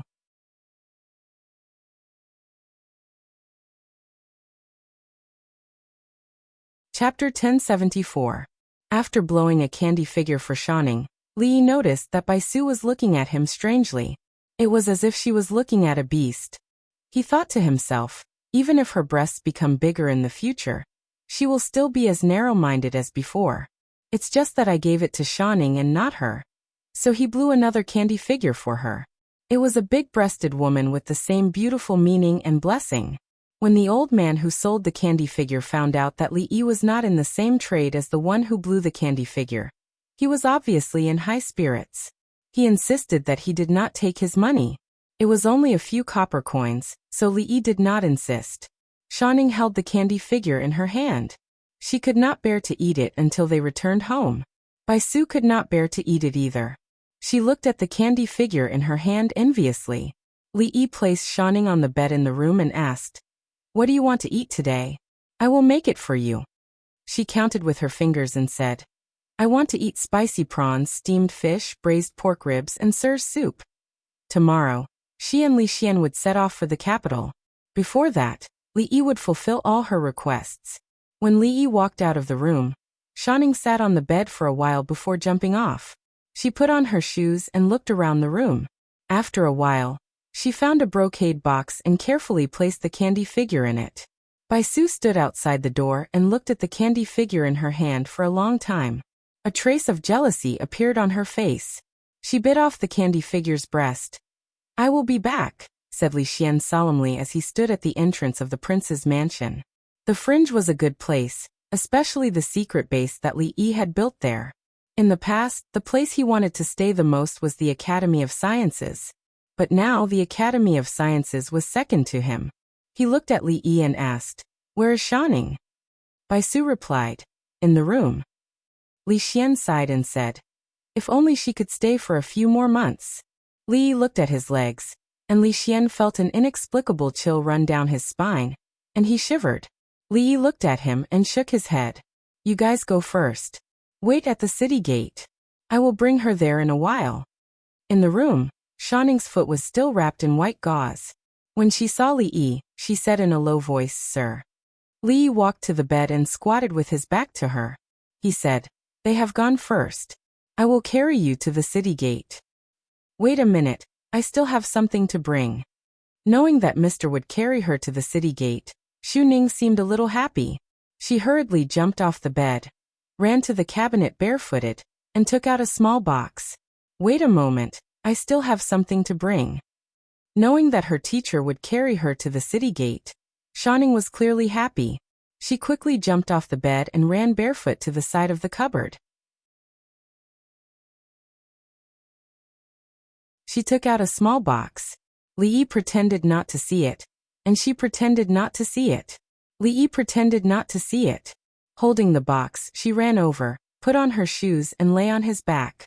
The sloppy old man glanced at her. "Little girl, you don't have eyes." Baisu lowered her head and didn't say anything. She and Jiang of Silla could still bicker and glare at each other, but she didn't dare to get angry at the old man in front of her. Because Jiang of Silla couldn't beat her, and even 10 of her couldn't beat this old man. Shanning's personality was lively. In the past, she would always be like a little bird chirping around him. Now that she had grown up, she always spoke softly, but she still had endless things to say. She couldn't wait to tell her all the interesting things that happened in the capital after Li Yi left the capital. For example, Li Han, who all the civil and military officials wanted to have a good relationship with, was always despised by a little girl, Duan Wu. He even used his position as the dean and threatened not to graduate to force a student from the Mathematics Institute to pass on information for him. It was all because the student's sister was Duan Wu's good friend. There was also a certain important official in the court who couldn't stand his fierce wife at home. He went to the women's union to report that his fierce wife often used violence against him. She and Li Yi had been talking about such interesting things for a few months, but there was no end to it. No matter how long the road was, there would always be an end. Li Yi didn't know how many streets and alleys he had gone through, but at some point he arrived at the city gate. "Teacher," Shanning suddenly said. "Yes." Li Yi habitually tilted his head slightly so that he could hear more clearly. The young girl's soft lips pressed against the side of his face. Shanning jumped down from his back and waved at him. Her pretty face was full of smiles. "Goodbye, teacher." She ran into the city gate and looked back every 3 steps. Li Yi personally sent the caravan of nearly 100 people out of the city. The girl who had been waving at him for a long time on the carriage at the very front had already disappeared. He stood in place and watched for a long time until he could not even see the last shadow of the figure. Yongning stood beside him and held his hand. She asked, "Brother, when will Royal Sister come to see us again?" Li Yi thought for a while and said, "Maybe next year." Yongning smiled and said, "Next year I'll be 10 years old next year. Royal Sister said that when I turn 10, she'll give me a big present." Li Yi held her hand and walked into the city gate. When they walked into the city, Li Yi looked at the hot sun above his head and said, "Cindy, go back and pack your things. Tomorrow, we'll be moving to the mountains." Okay. The young girl seemed very happy. Her voice was clear. Fong said that next time, he'll bring me and Dwayner to the mountains to hunt rabbits. Wu Kingdom, imperial capital, inside the palace walls. The hot sun roasted the ground, and waves of heat hit. A eunuch ran through the palace gate. When he ran to a certain hall, he was already drenched in sweat. He didn't have time to wipe the sweat off his face or tidy up his clothes. He walked to the door of the hall and pushed it open. He stood respectfully in the hall and said, "Your Majesty, urgent report from Sangzhou." In the hall, other than the young man sitting at the top, there were a few other people. A man in green cupped his fists and said, Your Majesty, in the past 3 months, 3 more provinces in the northwest have rebelled. However, they aren't very strong. General Chung has already led the army to suppress them. We should be able to receive good news soon. The young man nodded and looked at the eunuch. He asked, "What's the matter?" The eunuch knelt on the ground and said, "Your Majesty, urgent report from Songzhou said that His Highness King Jing was assassinated a month ago. He has died." The young man clenched and relaxed his fists. He asked with a sullen face, "What did you say? King Jing was assassinated?" "It's news from Songzhou. Everyone in Songzhou knows about King Jing's death." "Investigate." The young man's face was as dark as water. He said coldly, "Investigate this thoroughly. Arrest the villain who assassinated King Jing. I want to execute his 9 generations. 10 generations. Peng Yong, I'll leave this matter to you. Don't come back to see me if you don't catch him." "Yes." The general in green immediately cupped his fists and slowly retreated. When only the young man was left in the hall, he slowly sat down and a smile appeared on his face. He turned around, and a withered hand clutched his neck. Grand uncle." He was lifted up by the neck. His face was red and he said with difficulty, "You." Opposite him, an old man looked at him with bloodshot eyes. He gritted his teeth and said, "Be ****. Do you still have any humanity?" His hand tightened slightly, and the young man's face became even redder. After an unknown amount of time, he released his hand and suddenly flung it. The young man fell to the ground, clutching his neck and gasping for breath. The old man looked at him and did not hide the murderous intent in his eyes. He said gloomily, "If you hadn't massacred all the members of the Yang imperial family, and only the 2 of us are left, I would have sent you to see your father today." The young man clutched his neck and suddenly laughed. He said, "So what if I massacred them? Isn't there still granduncle? If you kill me, you can become the emperor yourself. You're just afraid that you're too old to have a son, and leave the Yang imperial family without a successor." The old man kicked him, and the young man's body moved several feet horizontally in the hall. A trace of blood flowed from the corner of his mouth, but his face was full of a crazy smile. "Lunatic, you lunatic." The old man looked at him and said angrily, "Do you really think I don't dare to kill you?" "Of course you don't dare." The young man supported himself against a pillar and slowly stood up. He asked mockingly, "Other than you and me, there are no males in the Yang imperial family. If you kill me, who will become the emperor? My poor sister?"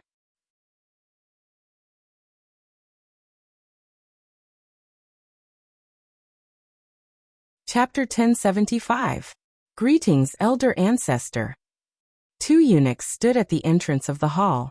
When they saw a figure in gray walking out, they immediately knelt on the ground. The old man did not even look at the 2 eunuchs and quickly left. The 2 eunuchs looked at each other and saw fear in each other's eyes. How could they not have heard the commotion in the hall just now? However, among the 2 people in the hall, one was the current emperor, and the other was the most revered elder ancestor of the royal family. A battle of this level was far from what they could participate in. When the elder ancestor was young, he was the most famous prince in the Wu kingdom. He had once personally led an army and won a war that almost overturned the Wu kingdom. After that, he quickly quelled a few rebellions in the country and captured countless people's hearts.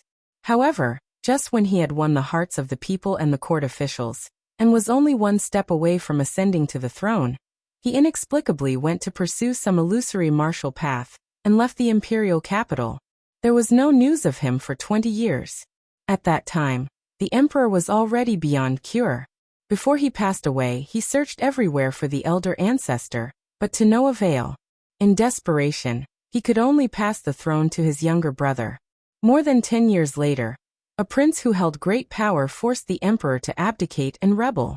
His army had already fought their way to the outskirts of the imperial capital. He was only 1 step away from making the emperor pass the throne. However, on the last day of the 3-day limit that the prince set for the court officials and the royal family, his own head was hung on the palace wall. In one night, more than 10 generals who had participated in the rebellion were all killed, and their heads were separated from their bodies. The elder ancestor had quelled the rebellion single-handedly. From then on, he had become a legend in the hearts of the people of the Wu Kingdom and the court officials. He was also the greatest glory of the royal family. It was said that he had already climbed to the peak of martial path. His martial arts cultivation was superb, and it was difficult to find a match in the world. In the royal family, he had the highest seniority, the most respected position, and the greatest influence. Even the emperors of the past dynasties had to be respectful to him. It was a pity that there were not many people left in the royal family of the Wu Kingdom now. After His Majesty ascended to the throne, blood flowed like a river in the capital. Those who were uprooted were not only the ministers who accused him of plotting to usurp the throne, but also all the men of the royal family. They were all killed by him for various reasons. Every time they thought of this matter, they would feel a chill down their spines. The door to the hall was slowly pushed open. The young man wiped the blood from the corner of his mouth and brushed off the footprints on his chest. He held his chest and walked out with great difficulty. The expressions of the two eunuchs changed, and they immediately went forward. Your Majesty, what's wrong? Imperial physician, quickly summon the imperial physician. The young man waved his hand and said, Let the head of the internal guards come and see me. Yes. The eunuch responded and left quickly. The internal guards belonged to the emperor alone. Other than being responsible for the safety of the imperial city, they also controlled the matters of the imperial capital, and even the entire Wu Kingdom. They were a sharp sword hanging over the heads of all high officials and nobles. The young man walked back into the hall, and slowly walked to the top and sat down. He clenched his fists tightly, and his face was as gloomy as water. He wiped the blood from the corner of his mouth and muttered, Grandmaster, Imperial Uncle, I am the Emperor of the Wu Kingdom. You are old, very old, so old that you can die. Not long after, an old eunuch pushed open the door and walked to the young man's side. He bowed and said, Your Majesty, what are your orders? The young man looked at him, narrowed his eyes and asked, Is Yang Fu really dead? The eunuch said in a hoarse voice, Your Majesty, although no one has come to claim the reward, the news of King Jing's death has already spread to several prefectures, including Sangzhou. In a few days, the entire Wu Kingdom will know about it. At that time, even if he is not dead, there is no difference from being dead. He cupped his hands respectfully. Congratulations, Your Majesty. With King Jing's death, no one will be able to pose any threat to Your Majesty. The young man pondered for a moment and said slowly, If he is alive, I want to see him. If he is dead, I want to see his corpse. Think of a way to contact those spies. Yes, Your Majesty, the eunuch answered. The young man looked at the eunuch and asked, You are only one step away from becoming a grandmaster, so you must know a lot about martial arts. Grandmasters can never be defeated, right? The eunuch shook his head and said, Grandmasters are not immortals. No matter how good their martial arts are, they are only one person. They can't fight against thousands of troops and horses. If thousands of troops and horses can be used, do I need to ask you? The eunuch shivered and immediately said, Apart from that, only a grandmaster can defeat a grandmaster. Hidden weapons and poisons are just insignificant tricks to them. The young man clenched his fists and said in a deep voice, Help me recruit a grandmaster at all costs. The eunuch was stunned and said, Your Majesty, most grandmasters are indifferent. They come and go without a trace. The young man looked at him and asked, You mean you can't do this? The old eunuch trembled. He cupped his fists and said, Please rest assured, Your Majesty. The young man returned to his seat and looked at the empty hall. He murmured, The Wu Kingdom only needs an emperor. It doesn't need an ancestor. The fringe had long been built into a stable base by Li Yi. After clearing out the bandits, the first thing he needed to do was to roll up his sleeves and work hard to focus on the construction. Up until now, the several mountains around the stockade village had all been renovated. There was a slide down the mountain, and the road up the mountain was also made of cement. After the dozens of mountains in the vicinity were surrounded, a city was formed. It was called the City of Rui. At first, Li Yi wanted to name the city after himself. Unfortunately, his name was not as nice as Rui's. The title of Wuling Chancellor and King of Bandits was Rui, not him. He had no choice but to give up. The headquarters of the Lu League had long been moved to the city of Rui. They occupied a mountain alone. After mixing up the bandits they had subdued, there were more than 20,000 of them. These people were in charge of the defense of the entire fringe. They were in charge of the defense of the entire land of chaos. With the cooperation of a few thousand people, in the land of chaos, which was easy to defend but hard to attack, with the advantage of the terrain and sharp weapons, even the army of the Wu Kingdom would not be able to break in. Of course, these were the forces of the city of Rui. Li Yi did not intend to use these people to help Yang Liuqing attack the city. They would not be of much use outside. Every summer, when the weather was the hottest, it was a good choice to come to Rui to escape the heat.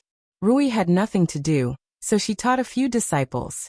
Drunk Ink had been idle for a long time, so she could not help but start designing clothes. Of course, this included brassiere.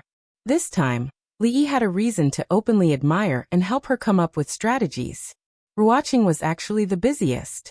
Although she had put aside the matters of the brothel, she had an even more important mission. In the near future, there were countless people in the Wu Kingdom who were in dire straits waiting to bathe in the radiance of the Empress. In the far future, there were hundreds of thousands of lost believers in the Qi Kingdom who were waiting for her to guide them.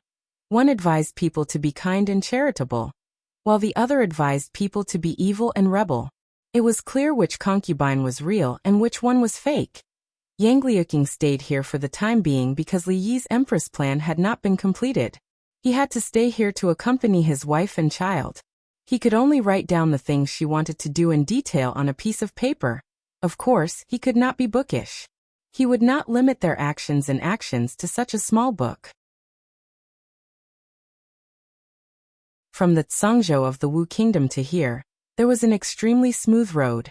The speed of information transmission was extremely fast. It could be reached in a day, and new strategies could be formulated at any time. Li Yi wrote a part of the plan and walked out to take a breath of fresh air.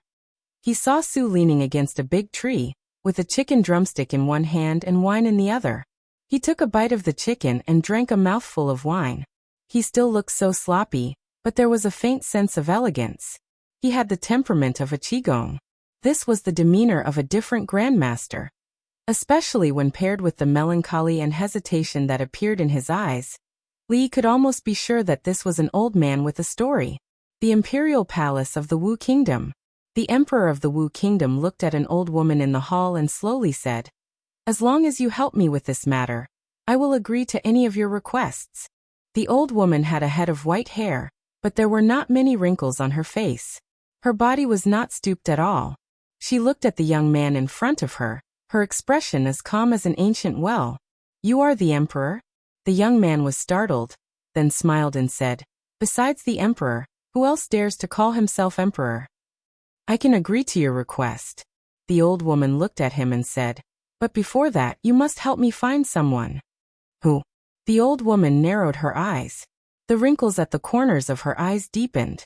She slowly opened her mouth and her voice was cold, making people feel as if they had fallen into an ice cave. "Su Tian. That you're tuning in to the Li Mei's Wuxia Whispers YouTube channel. We're so grateful for your support, and don't forget to subscribe to join us on this incredible journey through captivating stories. Your generosity through donations truly makes a world of difference, as it's the primary source of revenue that allows me to expand and enhance this channel for you. Thank you from the bottom of my heart for being a part of this adventure.